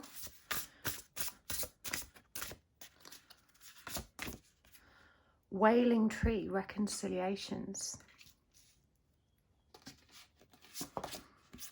Galactic Mushroom, the Divine Matrix. One more. Covenant, Sacred Contract. Okay, so we'll get more cards as we go, pile 3, but let's start where we are. I don't think you just have one decision to make. I feel like so much is going on. Reconciliations really stands out, and in particular we see the Two of Pentacles here, which is associated with change and decision making. It's clarified by the Two of Cups, and I really feel like you're questioning whether or not you should return to an ex or try again with a new relationship. Sorry, I'm just listening carefully.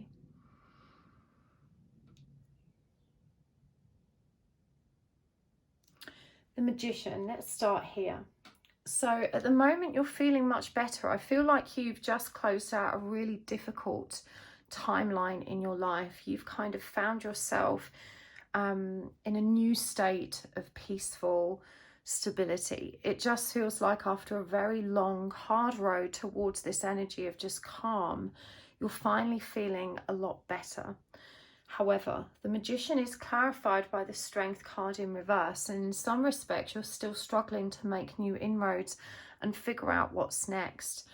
When the World comes up, it does pertain to endings and closing out of cycles, but it's clarified here by the Knight of Swords in reverse, which is a reluctance towards moving forward. It's a reluctance to communicating the changes that are needed. And again, we've got the King of Pentacles in reverse, which I think refers to an ex, and then this Ace of Wands in reverse, which is the suggestion of a new beginning. You may have moved on from this relationship and then later discovered that your ex was some kind of soulmate or divine counterpart. And this is what's kept you stuck in this cycle of wondering, should you wait around? Should you move on? Should you try and reconcile with them? There's been a lot of confusion around this. But the Empress here is in reverse, clarifying the Chariot in reverse. And I'm guided to share that even though your ex was definitely a significant and important spiritual relationship in your life, that they are likely not a divine counterpart. The most important thing that's coming through from this is that you shouldn't give up on the divine journey. You were drawn to it for a reason, and whilst there are similarities in the experience you have having and the nature of a divine relationship, you know, the universe was guiding you towards that practice because it really wants you to return to yourself. So you were never deliberately being guided back to your ex, but it was the review of that connection and your ability to recognize your own shadow aspects within it that has created the opportunity for healing and, you know, helped you arrive at this, you know, place of peace that you find yourself in now. I know this is probably hard for you to hear, and I will remind you this is a general reading. If you're not sure about what I'm sharing, and if you feel very strongly that this person is your divine counterpart, You do, of course, have to trust yourself. There are means and ways you can check that. I do offer twin flame connection checks. I'll put some links down below for other avenues that you can explore for that as well. But as I said, the most important thing here is that the universe needed you to wake up. And indeed, this first card that we pulled for you says light activation, evolution of spirit, actioning of plans and transcendence. It's also a number 19 card.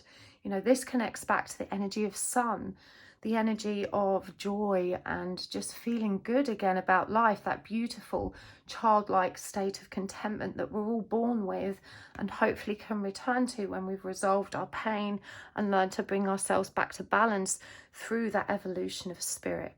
This is what the universe truly intended for you, pile 3. You know, just because this person isn't your divine counterpart doesn't mean there isn't a divine counterpart out there for you. You know, definitely I see happiness in your future.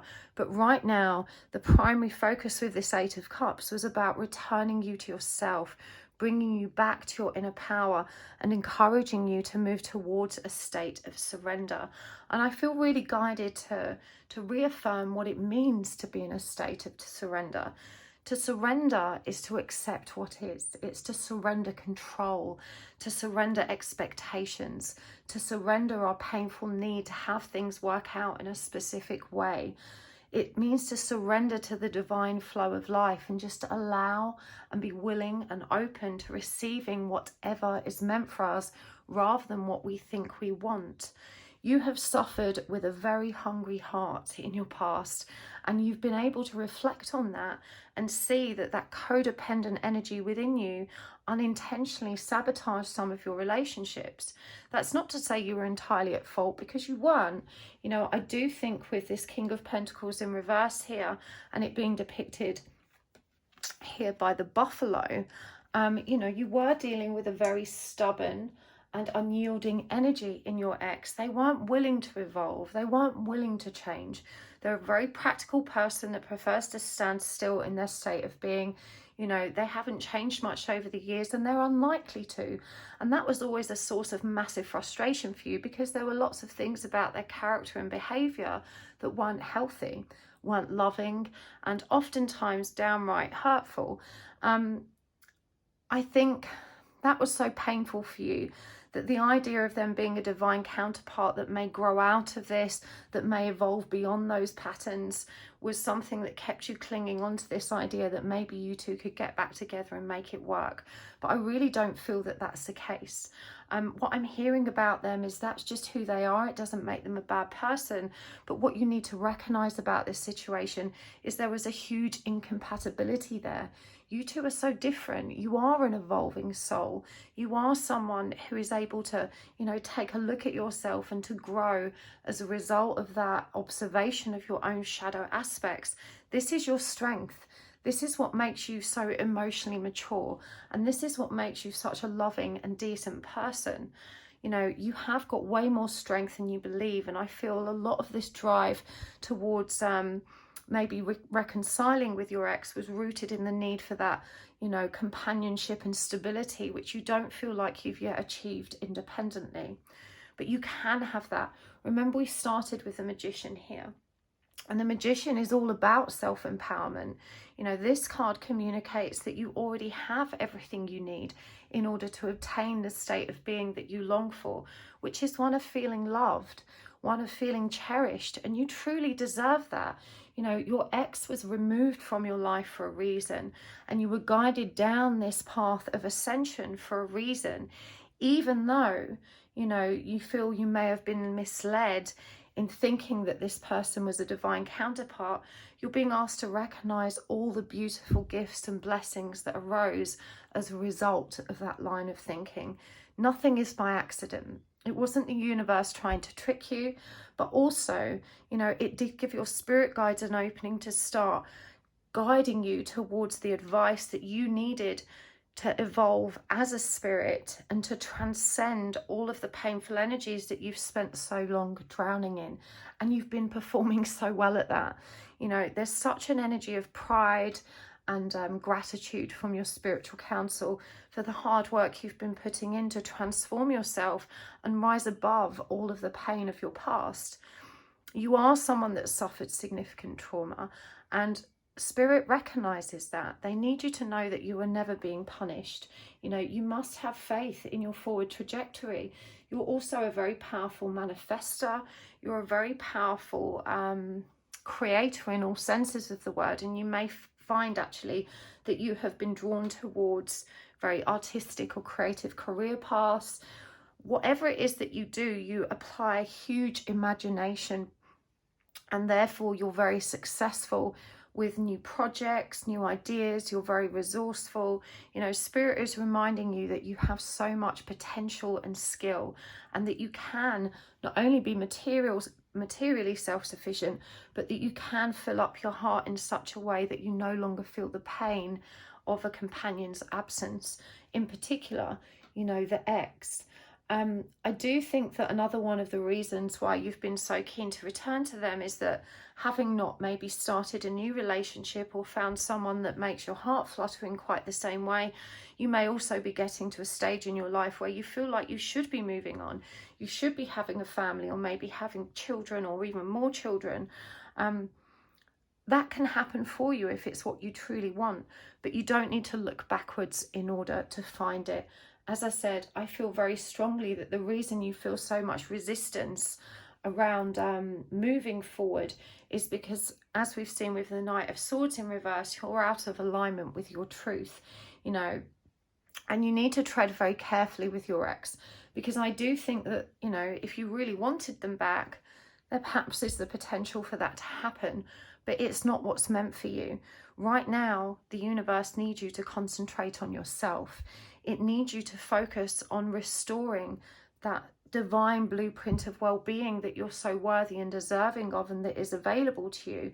You've already been through a lot, and I just think that this person in your past is never going to be able to expand their awareness in a way that is truly going to satisfy you and allow the relationship to evolve to something that is more contented. You must stop looking backwards. You know, that's the primary message here. Now is the time to look forwards and leave the past behind you. The chameleon, you know, this is obviously symbolic of change and profound change, but we must think about how adaptable the chameleon is. You know, it will literally merge with whatever environment is presented, and it does that because it's trying to stay safe. And so there's a very important message there as well about how you try and fit in. And I think in previous relationships, you have compromised your own truth, your own dreams, even your own likes and dislikes in order to fit in with someone else's view of the world and what they wanted. Whilst change is positive and evolution is positive, you must be very wary of, you know, really, should we say, repressing the truth of who you are in order to fit in with someone else's ideal. This has been one of your greatest weaknesses when it comes to relationships. You know, when someone talks about something that you don't necessarily agree with, you might be inclined to agree with them just to keep the peace, or even to please them and hope that they like you better. You know, even though that may make you feel safer in the moment, in the long run, it's ended up making you really miserable.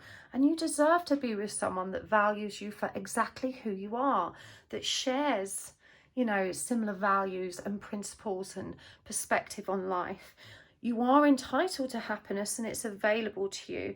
But, you know, this reconciliation isn't what's going to move you towards it. The galactic mushroom or divine matrix is also asking you to be aware of all of the power that is available to you through this practice of transcendence. And I'm hearing you're a kind of fair weather spiritualist. You're someone who loves to dip in and out of this topic. You read a lot about it. You're very inspired by people who practice spirituality. But when it comes to practicing it yourself, you don't feel very confident. You know, this is where you lack strength and courage. And you almost feel a little bit, kind of like an imposter when you think of yourself as a spiritual or divine person. I think you've probably always had a question mark over whether or not this was a twin connection, because you've always kind of determined that it doesn't quite fit within that label exactly, and maybe you haven't shared some of the experiences or synchronicities or symptoms that you often see described. Deep down, you already knew it wasn't that. It was your very hungry heart that longed for it to be an eternal bond and caused you to cling on to that hope, because it reassured you that maybe you would get back that which you lost. But you don't need to worry about that anymore, pile 3. I really wish I could give you a hug right now, because I feel the sadness in you, the loneliness. But again, you're being guided back to yourself. The 8 of Cups is all about taking care of yourself, coming back to yourself on the inside and giving yourself that loving sustenance. And I also feel how important it is to remind you that hungry heart is never a wise guide. I know you've probably heard me say this on my channel before, but I feel like I need to reaffirm it for you and you directly. When a person is starving hungry, they will eat any old crap. They have to. You know, we need to eat to survive. And so hunger is a very real feeling that we can really struggle to ignore. And it means we're going to be less discerning about what we consume. You can understand that someone that has a full refrigerator and all the food they need is going to be a lot pickier about what they take in. And so the analogy of a hungry heart in relationships, it means that you're not going to be discerning about who you get involved with. It means that you're going to ignore red flags and ignore situations and behaviors that could potentially be harmful to you, because you're so desperate to receive that loving sustenance. You know, you can appreciate that that is not the best state to be moving into a new relationship with. And even though you have this wonderful, very romantic, very idealistic view that the right person will heal your heart and stop you feeling so needy and so codependent, that isn't true. You know, there is no knight in shining armor that's, you know, going to make your heart whole again. That's an inside job. No one can truly do that for us. And actually, when we have a wounded heart, like attracts like. The universe will continue to send you experiences that drive you back towards that healing. And so, in a nutshell, you know, if you pursue relationships in your current state, you're going to end up with more of the same. You're going to end up cycling through the same lessons again until you learn that you have to be able to take care of yourself and give yourself the love that you need. You must have faith. As I said, the worm moon happened very recently. It marks the last full moon of the astrological calendar, and of course the spring equinox, the beginning of the new year. Here we can see a lady holding her pregnant belly under the light of the moon. And so this is symbolic of new beginnings, of the energy of creation. And indeed, the hunter moon comes through here for you as well to reassure you that there is an abundance of joy coming your way. And I'm also drawn to notice that, you know, look at all these animals that are here for this lady. To me, this is an indication of companionship. You're being reminded to look around you at all the blessings that you have. You are loved. You may not be loved romantically right now in the way you want to be, but you are loved. You know, there are people that value you and appreciate you, and you have to trust that, you know, through that loving support and the community available to you, you will eventually find your way to the relationship that's meant for you. But now is not your time, pile 3. Now is the time for you to come back to yourself and to find that beautiful, life-sustaining force that's in you. A lot of people assume that the way we can love ourselves is never going to match up to the way someone else can love us. And that's a very common misconception. I used to feel that way as well. Others have found the same. As I said, it's a limiting belief that much of society holds, but it simply isn't true. You know, what I found and what others found is that actually the love we can find within us is much more potent, much more life enriching than any love we can ever receive outside of ourselves. And so I'm going to ask you to pursue it, and to pursue it hard. You know, you are divinely protected. I love this card. It's such a beautiful illustration, but you can see here that she's contained within this nest, and the bird here, which I think it's a dunnock or maybe a sparrow, but those birds, or all birds, represent the energy of spiritual messengers, because they kind of live up there in the sky so close to the heavens. They're assumed to be messengers from spirit or God, and so you really are being divinely protected right now by your spiritual counsel and your spirit guides. You know, they want you to be safe, and they're working hard to keep you safe, but they're reminding you that they cannot defy your free will. If you willingly choose to entertain relationships that don't serve you, the best they can do is support you and comfort you through that. They're always gently nudging you in the right direction, but you must be willing to pass through the doors that they open for you, and you must be willing to close the doors that are no longer meant for you. Spirit will very rarely force you in a certain direction. Here with the tiger energy, they're reminding you of your power to choose, and they're asking you to choose wisely, and they're asking you to choose in congruence with what's right for you.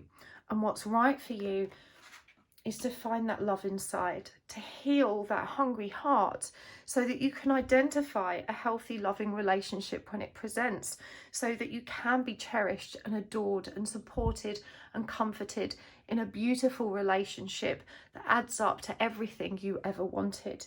You didn't find it in your ex, and you're not going to find it there the second or third time round. I feel like it may not be the first trajectory of breaking up and getting back together for you guys.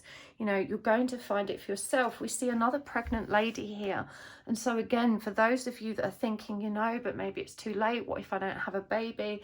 I do think there are two very reassuring signs there. Again, the dolphin represents happiness. You just have to trust. You have to allow yourself to give birth to a new state of being, and to remember that you can find all the energy of joy that you need on the other side of this very painful relationship that you haven't yet let go of. Covenant and sacred contract. Again, this is a number 7. 7 is a divine number, and even though you don't have a divine eternal bond or contract with your ex, what I'm hearing is you do have a sacred contract for your life moving forward. You came here for a specific purpose. And if you feel so called to the energy of love, trust it. If you feel called to the twin flame journey, trust it. You know, there was a reason you were guided to it. As I said, nothing is by accident. There's something contained within that practice, within that learning, that is ultimately going to revitalize you and help you move forward in the direction that's meant for you. But you'll notice here that nothing is written on this paper. You were never meant to know exactly what that is, and I know how frustrating that is, to feel this kind of divine pull, this suggestion that there's something out there that's meant for you and you don't know what it is. But this is what surrender is about. Remember, we spoke about surrender, the energy of just being connected to the divine flow and trusting in the forward trajectory, even though we don't know what that is. Think about how a river flows. You know, it just flows, and when it encounters obstacles, it flows around them and it just keeps going. At no stage does the water grind to a halt and say, hold on a minute, where am I going? I need to know, I need to see the route, I need to know the plan. I want all the details before I move another inch. The water just flows. It's a beautiful metaphor for what it means to surrender and just to allow ourselves to be moved by the energy that's carrying us to exactly where we're meant to be. That's what destiny and fate is. It's not always written down and clarified. Intuition doesn't give us all the details. You know, it simply asks us to have faith and to trust and to keep moving with the energies presented, even when they're challenging. Life was never meant to be without challenge. You know, every river has its twists, bends, rocks and ravines, difficult waterfalls. It makes me think of, you know, imagine when the water, I mean, I do think water has consciousness, but just imagine as a conscious being approaching, you know, the edge of that cliff and knowing you're going to drop off without knowing what's on the other side. That's such a powerful metaphor for what life does to us sometimes. Literally drops us off a cliff and we find ourselves in a new environment.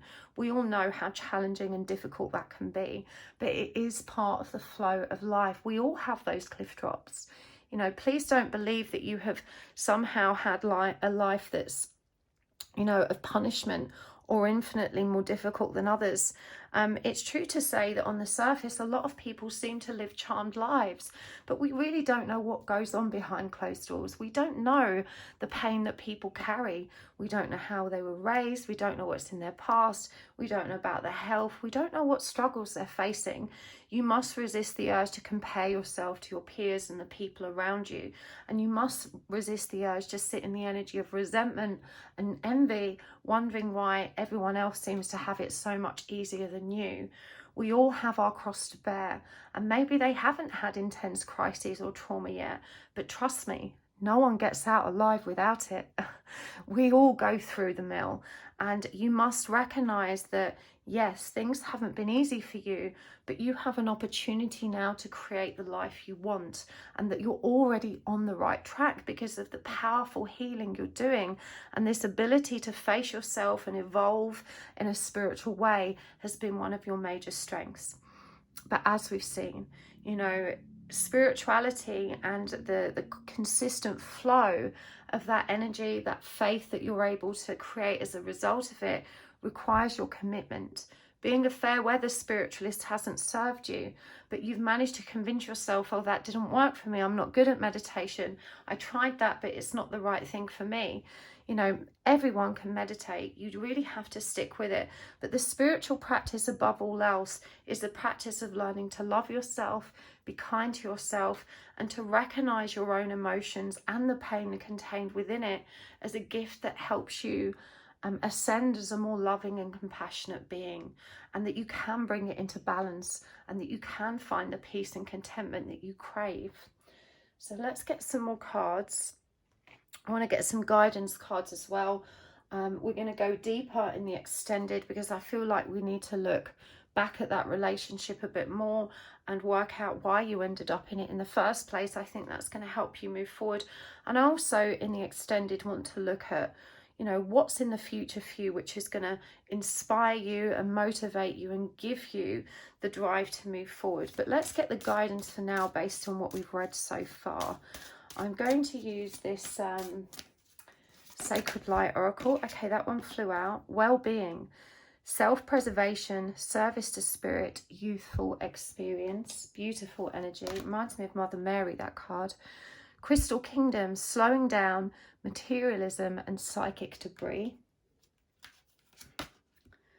Ascension Flame, liberation, a sense of greater purpose and high expectations. And Galactic Vibration, personal conviction, raising your resilience, direct channel. Beautiful energies. Okay, let's get some more of these Shaman Dream cards. Okay, they flew out. Oh. First Breath and Cosmic Womb.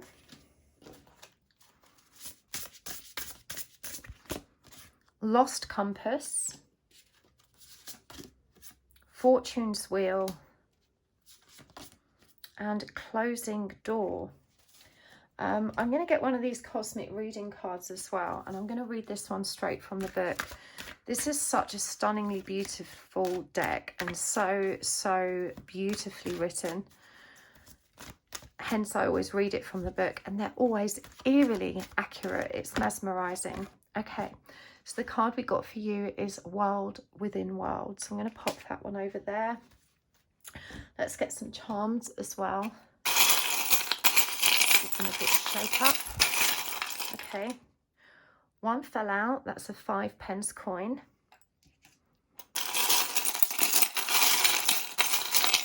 Okay, another one fell out. That's a clear quartz. I'm just going to grab a handful from here. Let's see what's come through. Is Mercury in retrograde? I'm not actually sure it is at the time of uploading. Maybe it is at the time of watching. Do Google that and check. But this is about communication issues. We can dig deep into that in a moment anyway. The yin-yang symbol. cactus, love hurts, and the iPod with a You're a Loser song playing. Lol. Okay. So well-being, number 36, self-preservation, service to spirit, youthful experience. Number 36 reduces to 9, the energy of the hermit, which is all about the power of self, the power of solitude. It's all about taking care of yourself. Indeed, self-preservation affirms that. Being in service to spirit doesn't necessarily mean being a martyr to what this universe needs you to do. You need to be reminded again of your free will. We always have a choice how we work with the spiritual energies presented. This youthful experience suggests perhaps you are meant to work with younger people, a younger audience, somehow caring, somehow, as I said, this is Mother Mary energy. It's a real, or I don't know if it was intended to be, but that's how it feels to me. It's intended to be that maternal, nurturing, loving energy that you're meant to bring to the world in order to raise the vibration of the planet. Crystal Kingdom, which is number 10, the energy of completion, asks you to slow down. I'm noticing as well how this lady also has a pregnant belly. Again, for those of you worrying that your biological clock is ticking, many reassuring signs in this reading. But when materialism and psychic debris is indicated, it's really time to have a clear out. In particular, there's stuff in your bedroom, probably under your bed. I'm being shown kind of cardboard boxes with lids. And sort of a pattern on them. I don't know who that's relevant to, but there's stuff in there that maybe holds low vibrational energy, and because it's under your bed, it's really disturbing your sleep, it's disturbing your peace of mind. But you really need to have a clear out. Objects hold a vibration of energy, an imprint of the experiences that they've been exposed to. There's a lot of stuff that you cling on to because of sentimental value that has no real worth. And actually the energy of those things is dragging you down. If you have to keep it, at least clear it. This means having a thorough clear out and spring clean, you know, getting rid of things which you really don't want or need. You can donate them if that helps you feel better, or sell them to raise some extra cash. But materialism is indicated. You know, your focus on material possessions is something that makes you feel secure, but it's something that you need to bring back into balance. Ascension flame, liberation, a sense of greater purpose and high expectations. Isn't it interesting that the twin flame journey was indicated again here? This has helped liberate you. It's given you a sense of greater purpose, but it has also tapped into those very high expectations you have of a relationship. And Spirit is saying, pay attention to those expectations, because when you're looking back at your ex and other relationships that don't serve you, you're compromising your true needs and your true values around what love should look like. And you don't need to do that anymore. Spirit wants you to ascend and grow so that you can learn to recognize what a divine counterpart and beautiful relationship actually looks like. That's when you're going to obtain it. Personal conviction is indicated here with galactic vibration. This is about raising your resilience. It's reminding you that the universe can only do so much to drive that healing and to help you feel better. You have to be personally committed, as we've already discussed, and to continue along that path. You know, getting mentally and emotionally fit is very much like getting physically fit. If we don't turn up at the gym and stay committed, we're not going to see progress. And so with galactic vibration also referencing a direct channel, there is a higher purpose, a sacred contract to all of this. And a direct channel would suggest that, you know, your ability to be a service to spirit is somehow connected to your ability to flow this wisdom through you and to receive all of those beautiful messages from source, from spirit. Again, you are divinely protected as a result of this purpose. Beginner's mind, first breath. This is about allowing yourself to be a beginner. You're so hard on yourself spiritually and with your spiritual practices. You know, you convince yourself that you're not good enough and you'll never be able to do it, so you don't stick with it. But you have to allow yourself to be a beginner. You know, no one reads the manual about driving and just immediately gets behind the wheel and drives like a pro. You know, we recognize that it takes a lot of practice to get really comfortable and confident, you know, handling a vehicle.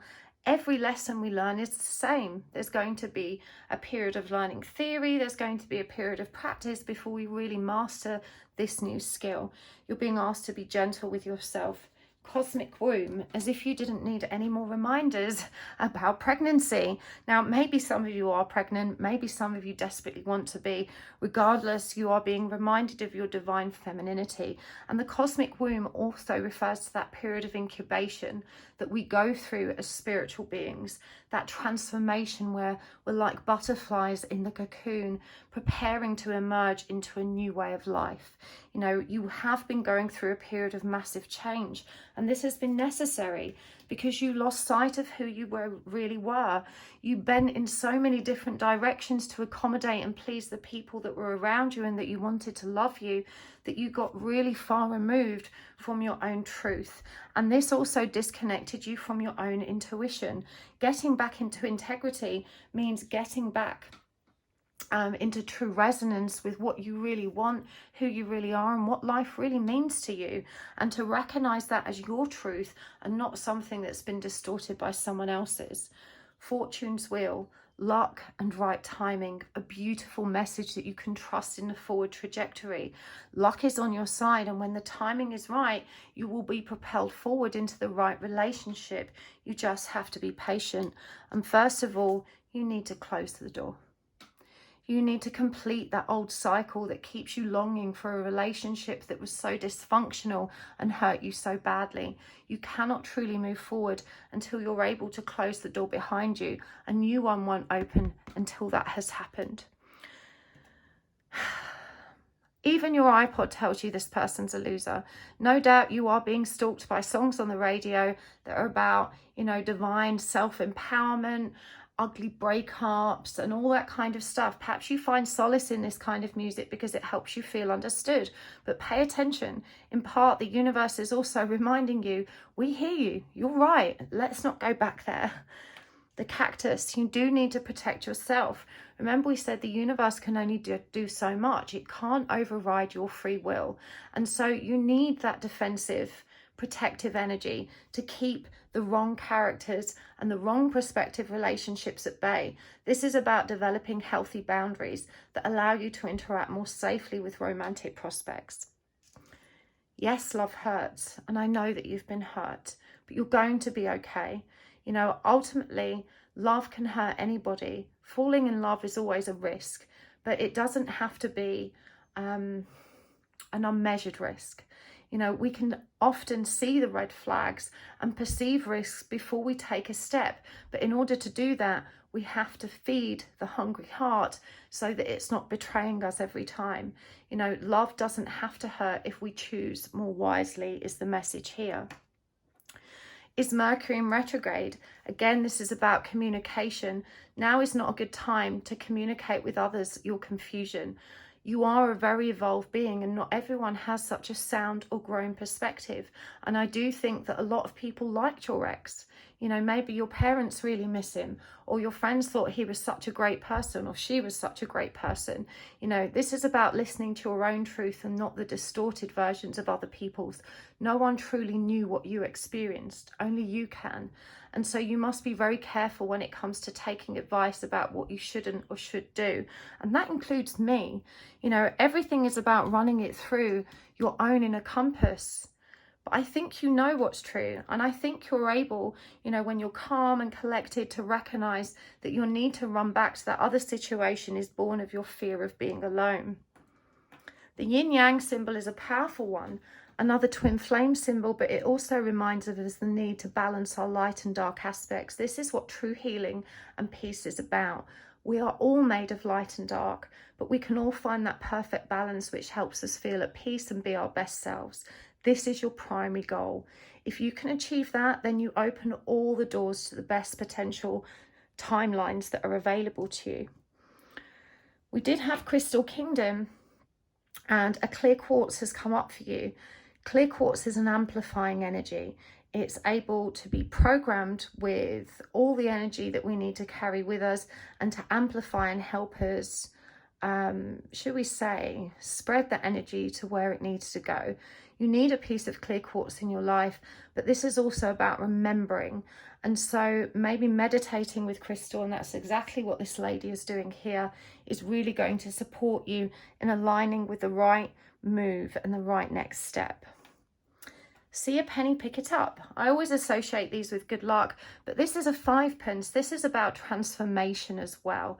As much as it is about that good fortune, 5 is always about hopping from one side to the other side because it's the central number. It's also about higher learning.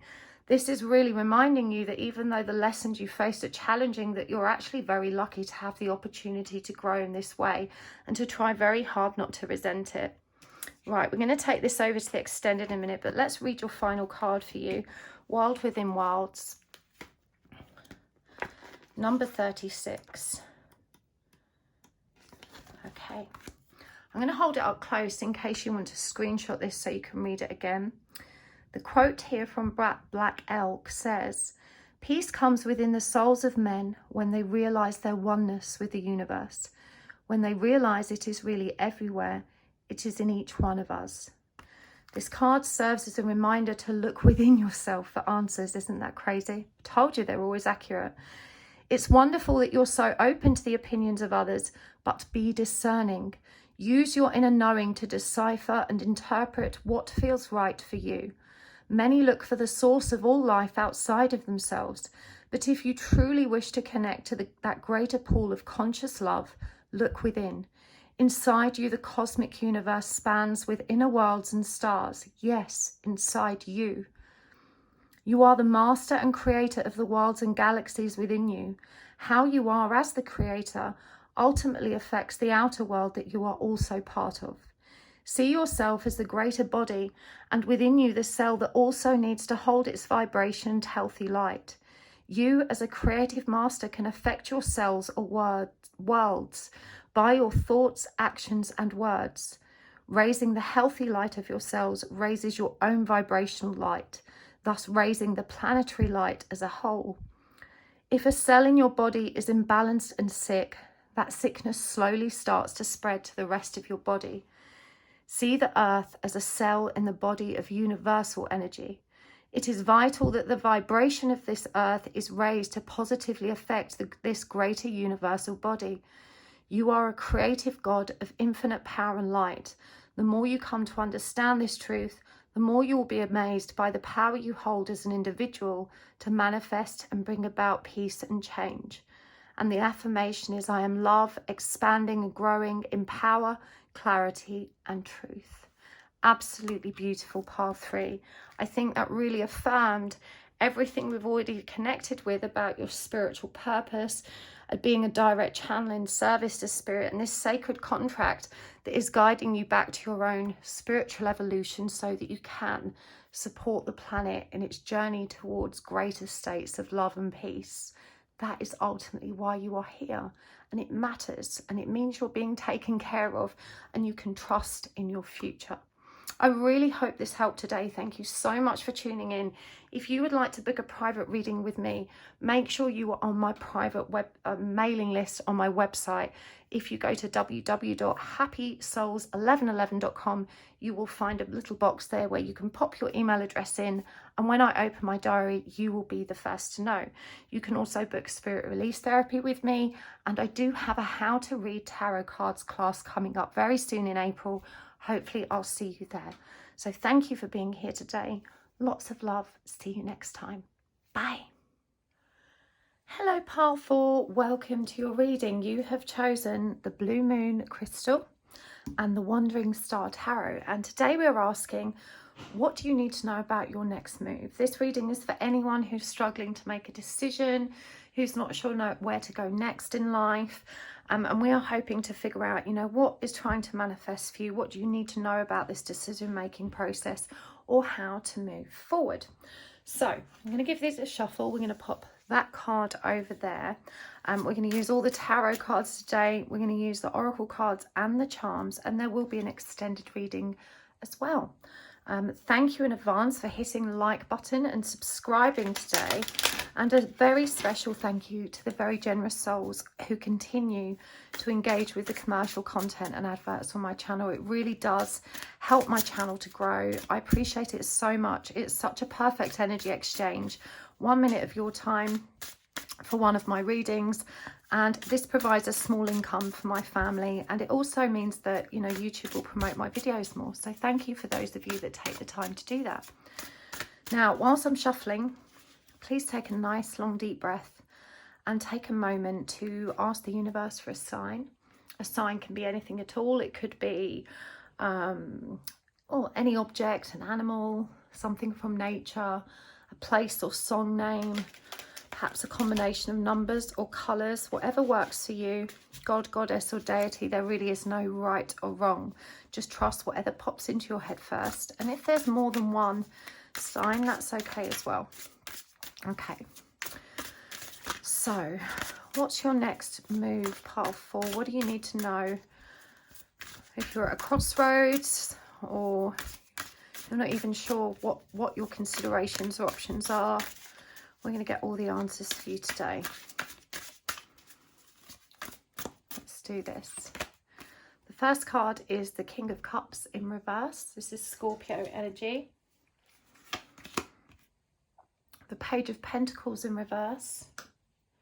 As always, please don't worry about reversals. I do riffle shuffle my cards. There's a short extract in the description box below if you'd like to know more about that. But it doesn't mean, you know, reversals aren't negative. They should never be perceived as such. Sometimes it's a blocked energy. Sometimes it's just, you know, highlighting a blind spot we need to be aware of. The Seven of Pentacles. Oh, okay. Those two wanted to come out, didn't they?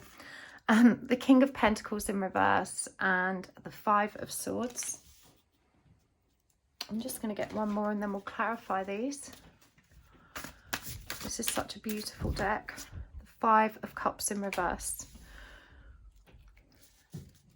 So 2 reversed kings and 2 fives in reverse is really significant. Oh, sorry, 2 fives. One of them is in reverse. Right, clarifying these. The 4 of Cups.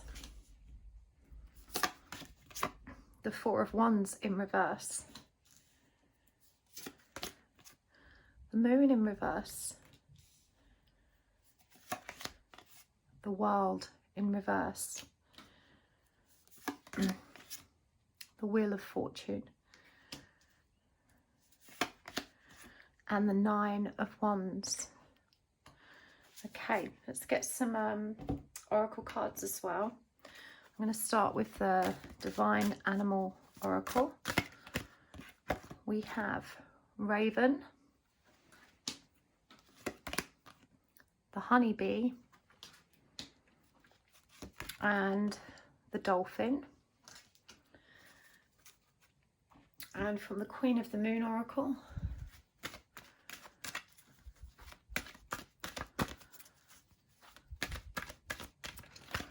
we have got Waning Crescent Moon, Release, Surrender, and Boundaries. And from the Shamans Dream deck, where is it? I don't have that deck. Okay, we're not going to use that one then. Where is it? Oh, there it is. It's right in front of me. I'm just being really blind. Okay. Okay. Benefactor, Grace and Generosity. And Whale Song, Resonating. God bless you, pile 4. These are hard times that you're going through. I feel like you have just come out of a very painful relationship that has literally turned your world upside down. The Raven card again indicates that there's been some very significant news that has created a lot of distortions and dysfunction in your life. There's a fear of how to move forward. And even though I feel guided that there was a third party in this situation, I feel like it wasn't necessarily the reason that the relationship broke down. I feel like it's a potential third party for you, maybe a spiritual counterpart or connection that existed outside of your relationship that's kind of there in the background. So you definitely are on some kind of spiritual journey. And we see here with the King of Pentacles in reverse and the World upside down that, you know, this is what's created a lot of confusion and distortion in your life as it stands in the present right now. The King of Cups, when it comes up in reverse, clarified by the Four of Cups, shows us that you are in a period of recovery and healing, and that you're taking that time out to yourself. You maybe feel very lonely, very isolated and very lost right now. The King of Cups, when it comes up in reverse, is indicative of a massive emotional imbalance, an inability to regulate or control your own emotions. And so you may find that you're behaving erratically in this situation. You mustn't beat yourself up about that. You know, that's quite understandable when we go through a relationship breakdown. Of course, it's incredibly challenging to maintain balance. So the first thing, you know, you must be gentle with yourself and forgive yourself. You really are doing your best. You're a big-hearted person that is dealing with a highly challenging set of circumstances. It feels like a big part of the pain point for you is that this one relationship has ended and there isn't necessarily another relationship there to catch you. We have the Page of Pentacles here in reverse, clarifying the Four of Wands in reverse. And, you know, for me, not only does this refer again to the breakdown of another relationship, but also this feeling of complete loss and not really knowing what to do to move forward for the highest good. You have really lost touch with the truth of who you are through this process, and it's normal and okay to be confused right now. I know that feels really crap and that it's incredibly hard for you, but again, it's to be expected when you're going through the breakdown of a relationship. You really mustn't focus too much on the other potential scenario with this, you know, this third person we discussed. This overwhelming feeling you have right now to be rescued, to be saved, to not be alone, whilst it's normal and understandable, it isn't your liberation. It isn't what you need. In fact, you're going to have to be patient and take this time for yourself in order to recover your truth, in order to recover the trust that you need to have in yourself, the trust that's really imperative if you're going to have a healthy relationship in the future. We can see here with the Seven of Pentacles in reverse, upright, clarifying the Moon in reverse, that there was a lot of questioning, a lot of gaslighting, a lot of your own intuition being challenged, should we say. And that's always really hard, you know, when we think we know something, but there's no tangible evidence and we're kind of forced to swallow the lies whole rather than trust our own guts. And it is incredibly difficult to trust a feeling that you have when presented with some material evidence that contradicts it. So again, you know, there's a message here about not beating yourself up, about being a lot more gentle with yourself, and also trusting in the trajectory of this relationship breakup. You know, it says here goals, potential and success. And we can see that it's illustrated with this lady who, you know, she holds this spade. This card often depicts someone digging into hard ground. And of course, it represents in those cases frustration. And even though there is a palpable energy of frustration here, I just feel like this card and its overriding message is just reassuring you that as difficult as these times are, you know, in having moved through and navigated the breakdown of this connection, you have now aligned yourself with your highest potential timeline, and that you can trust in the success of that trajectory. But as we're seeing here with the Moon in reverse, you know, in order for that to happen, you're going to need some time to recover.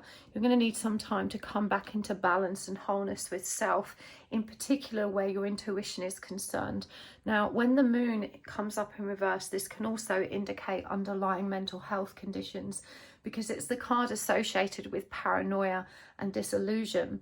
In your case, I don't think that it is actual mental health, even though it may be presenting as such. And so you must really avoid the urge to label yourself in that way, or assume that, you know, you're crazy or broken or damaged or anything else that has been planted in your mind about the nature of who you are. It's perfectly normal to be struggling under these circumstances.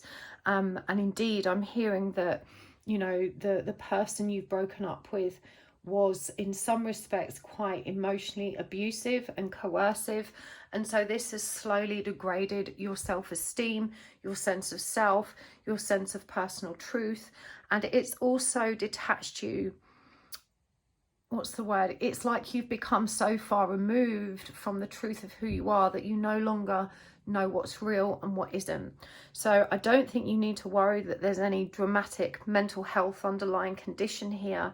To my mind, this is just someone who is dealing with this very challenging set of circumstances. I feel guided to remind you at this point, I am not a medical practitioner. This is obviously a reading, and if you do have concerns about your mental health, then of course you should speak to a medical professional. But I just feel like you're being reassured that, you know, to not feel good right now, to feel very confused about how things are, is largely connected to the experience you've just had, in which you were forced to doubt yourself and contradict your own knowing, and that this has left you in this very uncomfortable state of being. The King of Pentacles in reverse refers to that very committed energy. For me, it's often the masculine spouse card. It's clarified by the World in reverse, which to me, you know, it can be read as an ending, but also I'm seeing that it's just turned your world literally upside down, that this person that you relied on and trusted, even maybe if the spark had gone out of that relationship, you know, is no longer present in your life. And that's very destabilizing. It's a lot to come to terms with. The Five of Swords suggests to me there's a great deal of internal and external conflict. Here it's described as upheaval, conflict and loss.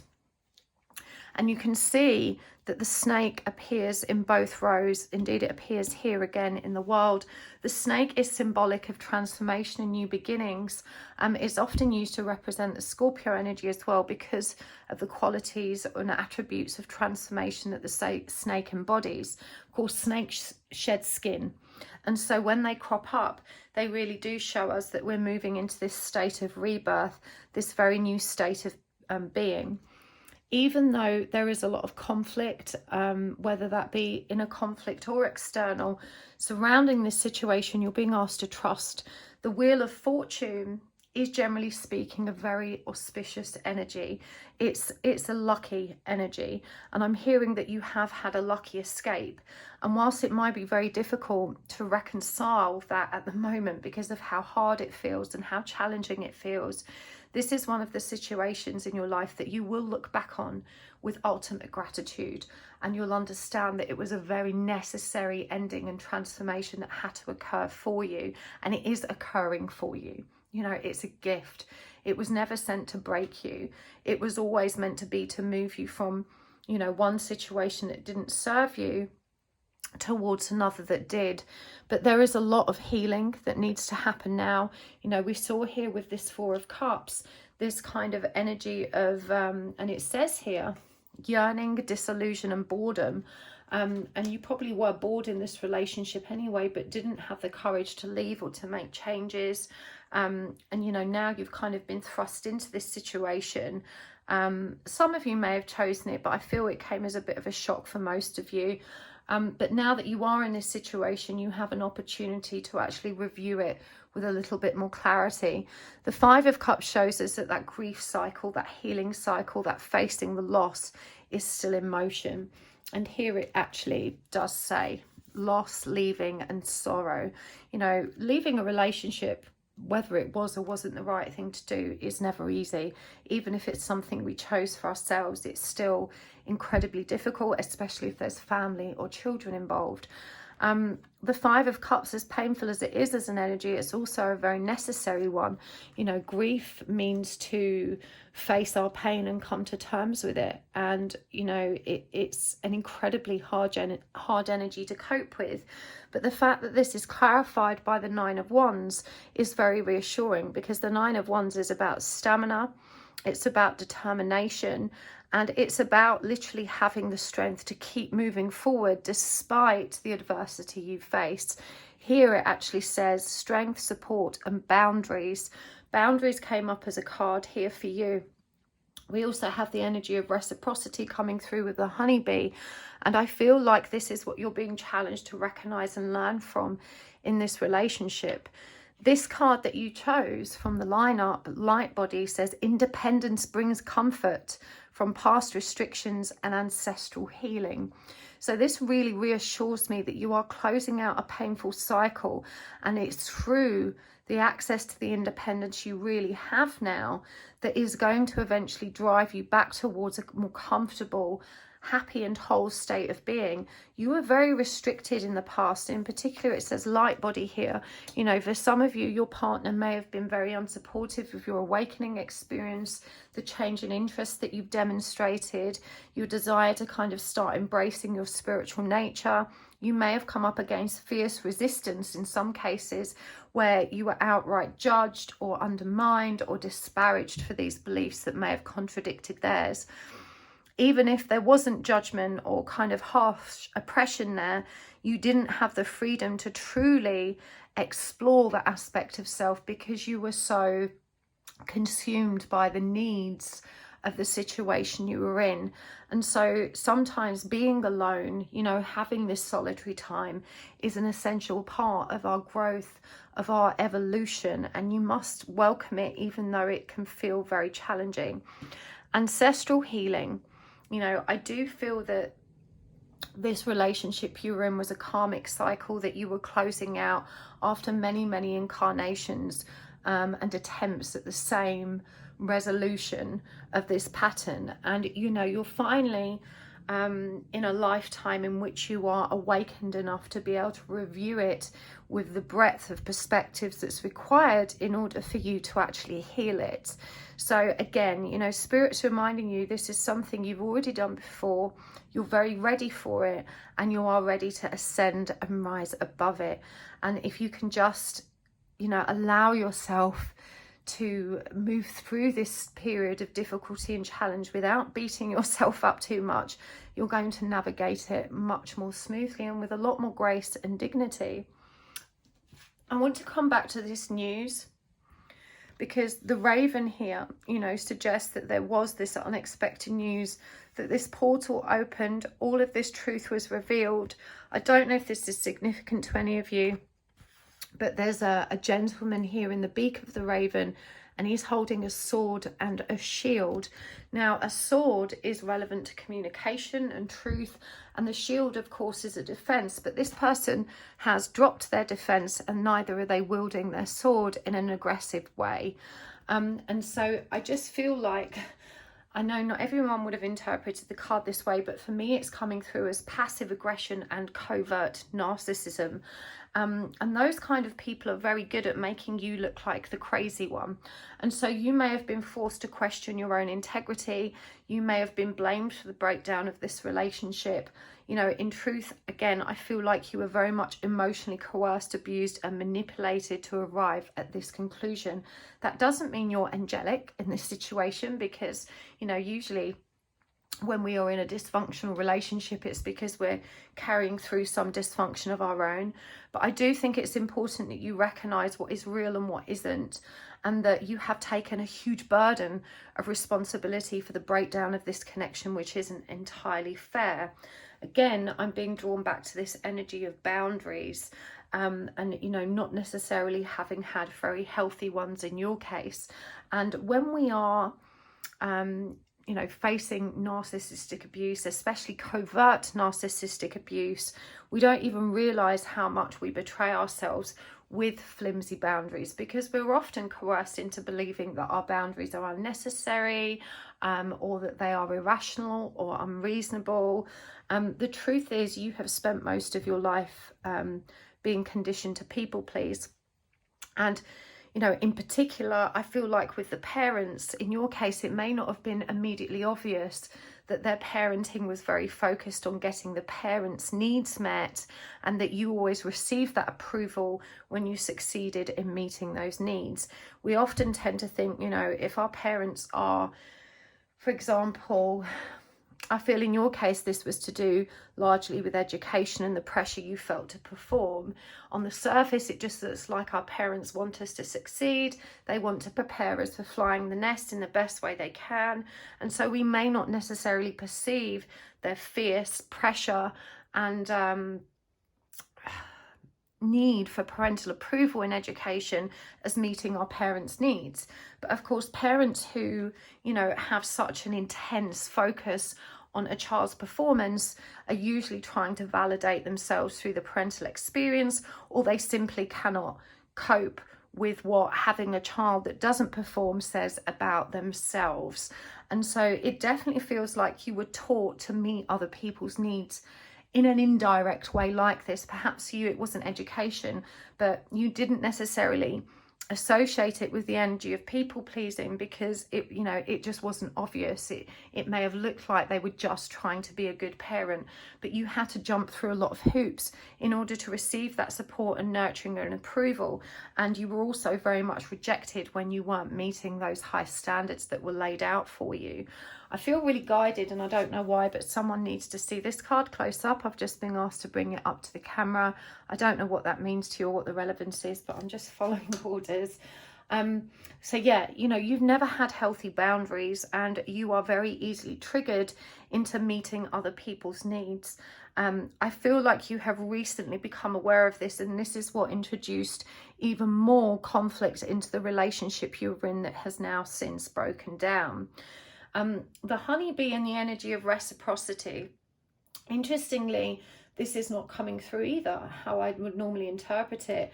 I'm bringing this back to this card that I mentioned where, you know, this third party who is somewhere on the periphery of your situation hasn't reciprocated. And so it feels like you're dealing with a double breakdown of connection, almost a double abandonment, like you really are out there on your own, out on a limb without anyone to actually care for you. But I love this card because the honeybee is such a powerful collective symbol, and you can see here how they gather around this gentleman. He has this beautiful crown of flowers. It's a number 6 card, which pertains to the energy of love. And of course, even when you feel like your direct feelings and contributions or energy to it in a connection aren't being reciprocated, that the collective is there to support you, and you must lean into it. You know, there are a lot of people that have navigated the same waters that you are now finding yourself moved through, and I'm guided that there is a tremendous amount of support out there for you if you seek it in the right places.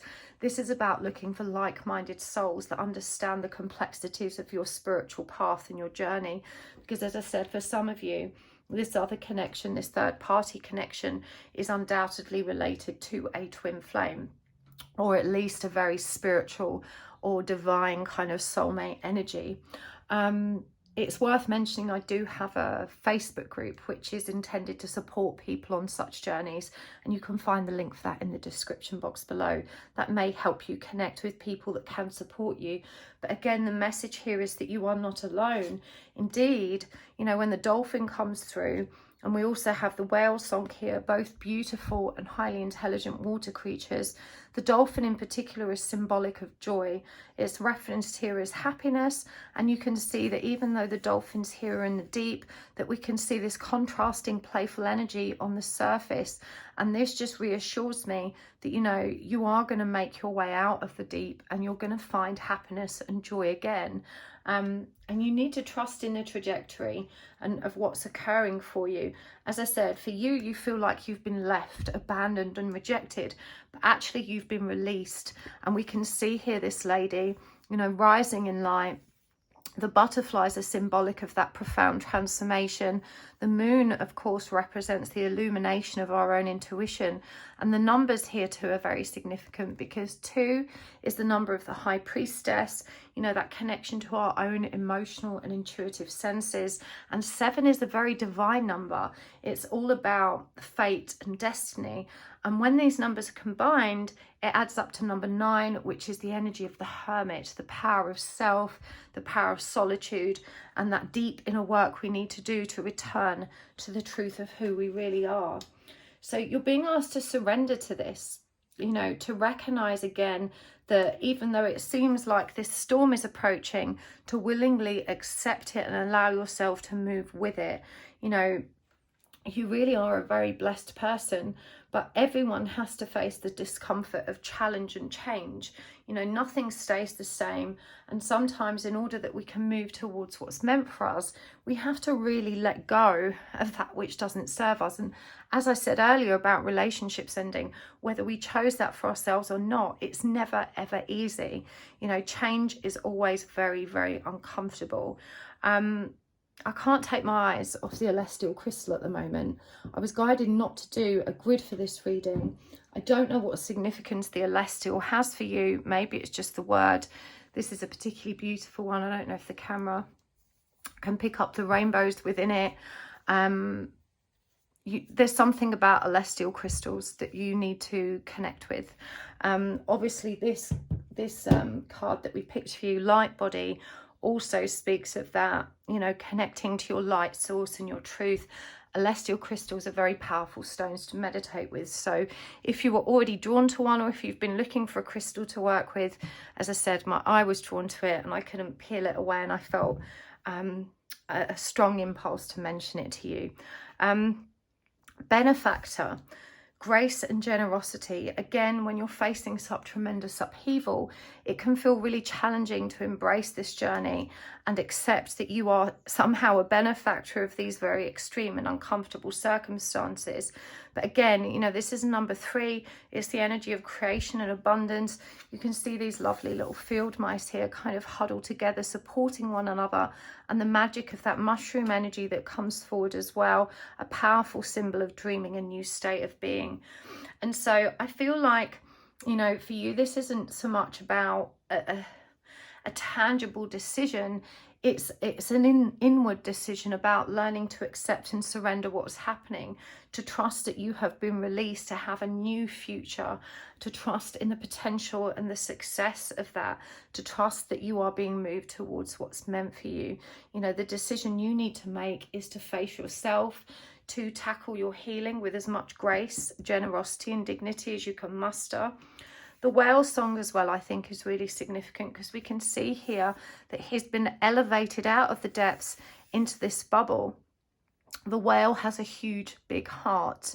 You know, it's representative of that, the loving sustenance that resides within us, and also the fact that he's contained within this water energy, you know, which is demonstrating control of the emotional self, which is exactly what was lacking here for you at the moment. And I really think this has to be your primary focus. The word resonating in the way I'm receiving it for you, it's actually about judgment, because when we are hurt, we have a tendency towards looking outwards at the people that have maybe instigated or created some of that hurt, and feeling very judgmental, very hostile, very resentful, and also blaming them for our emotional instability or dysfunction. And as I said, even though it's perfectly understandable that you would emotionally struggle through this, you're being reminded of your power to hold space for yourself and bring it back into balance, to exert the power of your beautiful big heart, and to resist allowing yourself moving in to this state of resistance and resentment. Instead, to resonate with the pain that this other person unfortunately resides in, and to try and have compassion for that. And I know it's really hard to do that when someone has been the perpetrator of some awful circumstance in your life. But I do think, you know, being able to kind of love and care for ourselves does empower us to recognize that, you know, no one is really truly a bad person. We're just all hurting in different ways. And that can create very unpleasant and immoral behaviors in people. In your case, you know, you have seen how that emotional imbalance has created behaviors which you are not proud of. And so you're being asked to understand that, yes, you know, you have managed to maintain yourself and not to be cruel, but, you know, not everyone has that strength, and our pain isn't always in direct proportion to someone else's. Learning not to judge and to engage your heart is a really significant part of your learning and the ancestral healing that you're meant to be doing right now. And because of that, you have probably faced some really painful circumstances in which, you know, the societal norms of crime and punishment and judgment would very much justify resentment and hatred and judgment, you know, because that's what we were raised to believe was normal. But this is something that you are learning to evolve away from, and to have a much more expansive and loving perspective. You know, the goal is not to harden your heart, it's to help you create healthier boundaries and to be accountable you know, to your own healing, so that you don't find yourselves in these situations again. Yeah. And you don't need to learn to trust other people. You know, this is about learning to trust yourself. I filmed the other piles for this reading yesterday. I can't entirely remember what came up, but I do think there's another pile which maybe has similar energies. Unfortunately, I don't remember which one, but I do think I recall that that message was really significant, and perhaps that's something important for the whole collective at this stage, you know, to recognize that it's through that evolution of our loving hearts and, you know, really learning to forgive and stand in compassion of self, that we're actually empowered to be able to do that for other people as well. And, you know, I've always said, if people could actually read energy, you know, in the way that I can, we could actually see people's shadow, and we could see the dysfunction and distortions in them.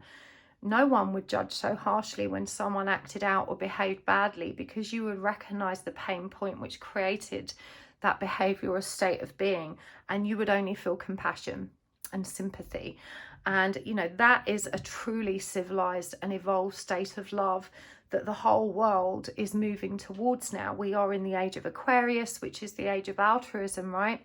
And, you know, this is the energy in particular for twin flames that we are all guided to embody. I think it was Gandhi that said, you know, an eye for an eye and the whole world would be blind. And so, you know, this whole social acceptance around crime and punishment and the justification of it's okay to judge and hate and resent, we don't understand how much pain that actually adds, because it perpetuates this cycle of loathing, both internally and externally. And I know that seems like it's very far removed from your current situation. And, you know, you are, of course, entitled to be angry and to feel hurt by the really difficult energies you've had to face.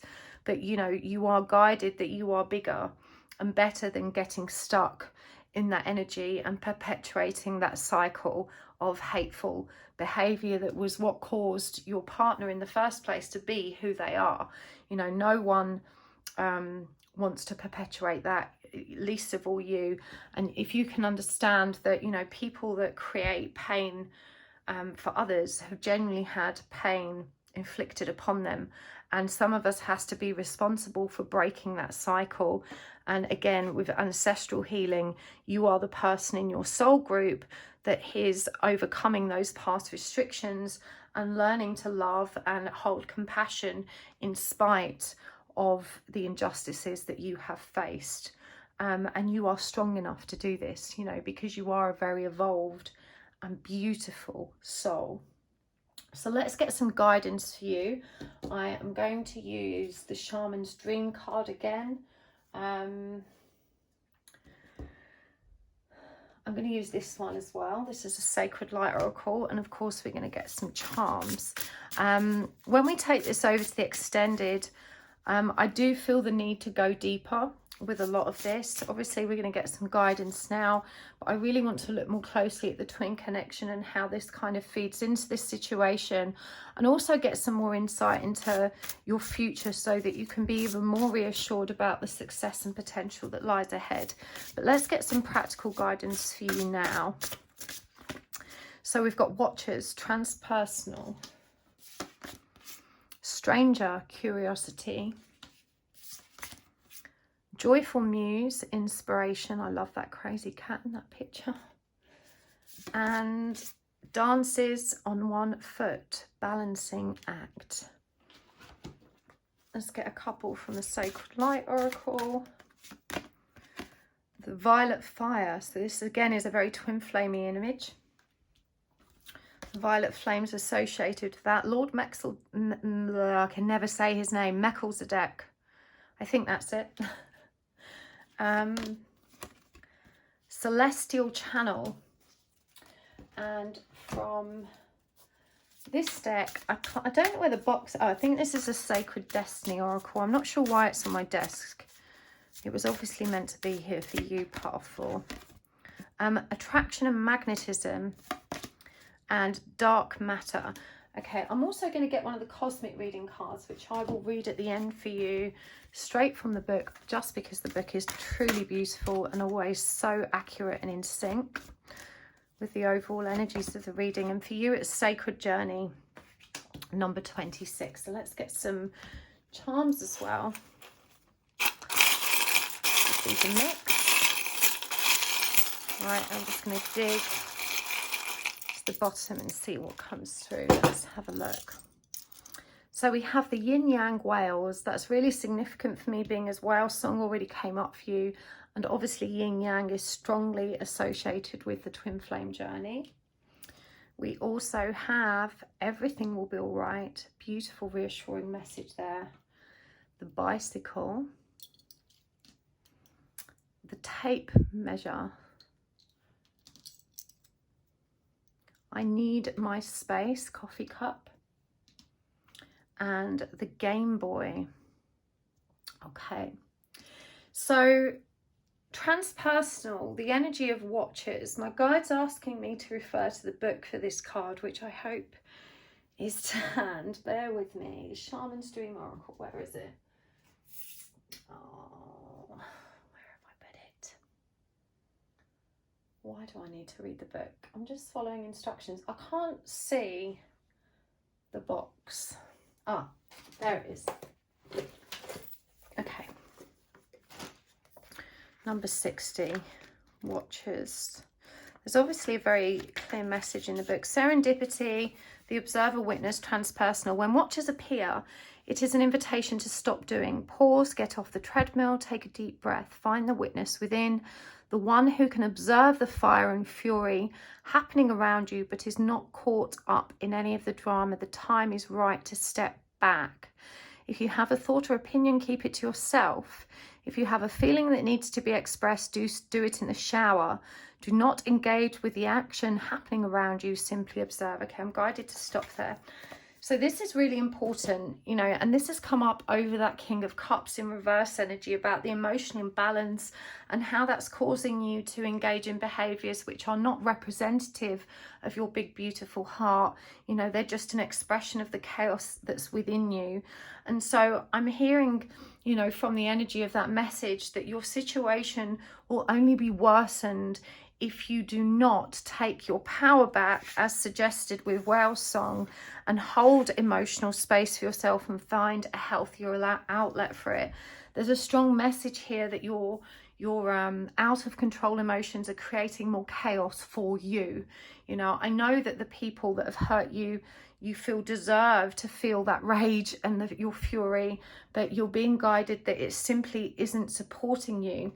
This card is clarified by Violet Fire, transmutation, detoxification, psychic vision, constant distraction. And so, you know, you're asked to find a healthier outlet and channel for these very difficult emotions that you're facing, to be accountable to them and to yourself, and to find a healthier outlet. Stranger and curiosity, clarified by Lord Melchizedek. I can never say it. Melchizedek. Stranger and curiosity for me in this case is about, you know, seeking help externally from someone you don't know so that you can get a sound perspective. I do think that, you know, the people that are close to us have a dramatic influence on our overall belief system and the integrity of who we are. I'm guided that you need to expand your boundaries as far as support is concerned and look outside of your existing network for some sound perspective, guidance and advice. Lord Melchizedek, you know, refers to indecision, ego-based actions and lifestyle change. And I think that the perception and opinions of those around you is dramatically interfering with your ability to stay calm. And the lifestyle change in this case refers to that need to kind of make adjustments in your social network, you know, to be able to recognize that your ego is being triggered, that indecision is being exacerbated as a result of a lot of these interactions. Sometimes a neutral third party or stranger who is curious about the deeper layers rather than having an affiliation, agenda or loyalty can give us a much clearer perspective and encourage us to go deeper with the truth. Okay, joyful muse inspiration. This is clarified by Celestial Channel, which says hidden beauty, remaining optimistic and staying neutral. I do think, again, you're being guided back to that personal development and connection to source. You are undoubtedly on a spiritual path, and you need to focus on it and recognize your power to obtain the right guidance through that channel. Here, music and art is indicated. I can't help but think of Elton John when I look at this. Maybe you asked for an Elton John sign. I don't know why, but that's just what this cat reminded me of, and that needed to come through. Dance is on one foot and a balancing act. Now, this is a number 9, which again refers back to the power of self. And of course, dancing on one foot suggests, whereas previously you may have had 2 people to balance and stabilize your reality, you know, you are now being asked to kind of stand on your own foot alone. But I love that it's symbolized here as dancing, you know, which is a joyful act. And remember, independence was indicated here as being your liberation and comfort. So you just need to learn to balance this in the interim and to find that power in your own heart. We've also got attraction and magnetism. This is number 37. And I think it's reminding you that when you're aligned with your own truth, you are intrinsically magnetized and attracted to what's meant for you, and you just need to trust that. But in order to be aligned with it, you have to be calm and balanced enough to be able to discern that magnetism when it occurs. And this is about getting beyond the dark matter. Again, you know, we're seeing here the mystery of your transformation through this difficult set of circumstances. You know, it's actually bringing you out of the dark and into the light, and you can trust in this momentum. Absolutely beautiful energies here for you. The violet flame will also be a significant healing tool that I encourage you to research, investigate, and apply. Now, with the charms, as we said with the whale, you know, your journey, your spiritual journey is about embodying the love that resides within you, and about recognizing the power that has to not just transform self and your own life, but also to that of those around you. You just need to trust, you know, everything will be all right. This is such a beautiful, reassuring light symbol that's come through, to trust that you need this break, you need this space. And I love that my space is indicated here as a galactic experience. And I think this is what this whole celestial channel refers to. You know, as we discussed earlier, this relationship that you were in created a lot of limitations that didn't give you enough space with which to truly expand your psychic and spiritual awareness. But you have that now. You know, this is the final cycle in that ancestral healing, and you just need to allow yourself to move through it. Your person isn't able to play that game. And when I refer to your person, I'm referring to the one who you've had a relationship breakdown with. And it's because they did perceive it as a game. You know, for them, it was all about maintaining control, winning and competing with you. And that isn't the energy which is conducive to a healthy, happy relationship. So you are well out of that. You know, now you need to be measured in your approach to healing. We saw that 4 of Cups and the 5 of Cups here, they are indicated here as well. And 10, that energy of completion. This is asking you to trust in your ability to move through this with grace and to actually resolve it and be the benefactor in these, you know, as an outcome in these circumstances. So let's read the final card before we take it to the extended. I'm going to bring it up close to you. There's a strong suggestion here of a shamanic indigenous practice, which is relevant to some, and this image of the suggestion of a snake or a coiled creature. I'm going to hold this chapter up close so you can screenshot it and read it later if you would like to. There is wisdom in knowing that even darkness serves its purpose in the growth of the soul. Darkness need not be feared, but simply understood. Darkness is a misunderstood energy which causes so much emotional distress and disharmony around the world, as it is seen as something that is separate to God. Most often it is seen as something that needs to be avoided and battled. Darkness too serves its purpose. Through darkness we come to see the light that is in us. We expand our conscious understanding through first walking in the shadows of our soul. The more you ignore, push away and avoid darkness, the more it is attracted to your space. It is only through love and understanding of the true nature of darkness, embracing its role and having gratitude for the lessons it teaches us, that we are able to transcend its karmic wheel. Only then do we break free from its cyclic challenges that trigger the soul through its many faces and forms. Darkness is here to help us find our way back into our heart. We are all one. Good, evil, dark, light, and the many other labels mankind has used to separate this energy that is one. Do not fear the shadows within or outside of you, but simply observe the dance of life that is occurring all around you. See the lessons that unfold from the dark periods in your life. Understand their meaning and purpose. When you can transcend this illusion of separateness and judgment of all that is seen as dark, you transcend the illusion of suffering. The more you walk this journey with understanding and clarity, the more at peace you are with this world. You are then ready to enter realms of higher consciousness and increased light.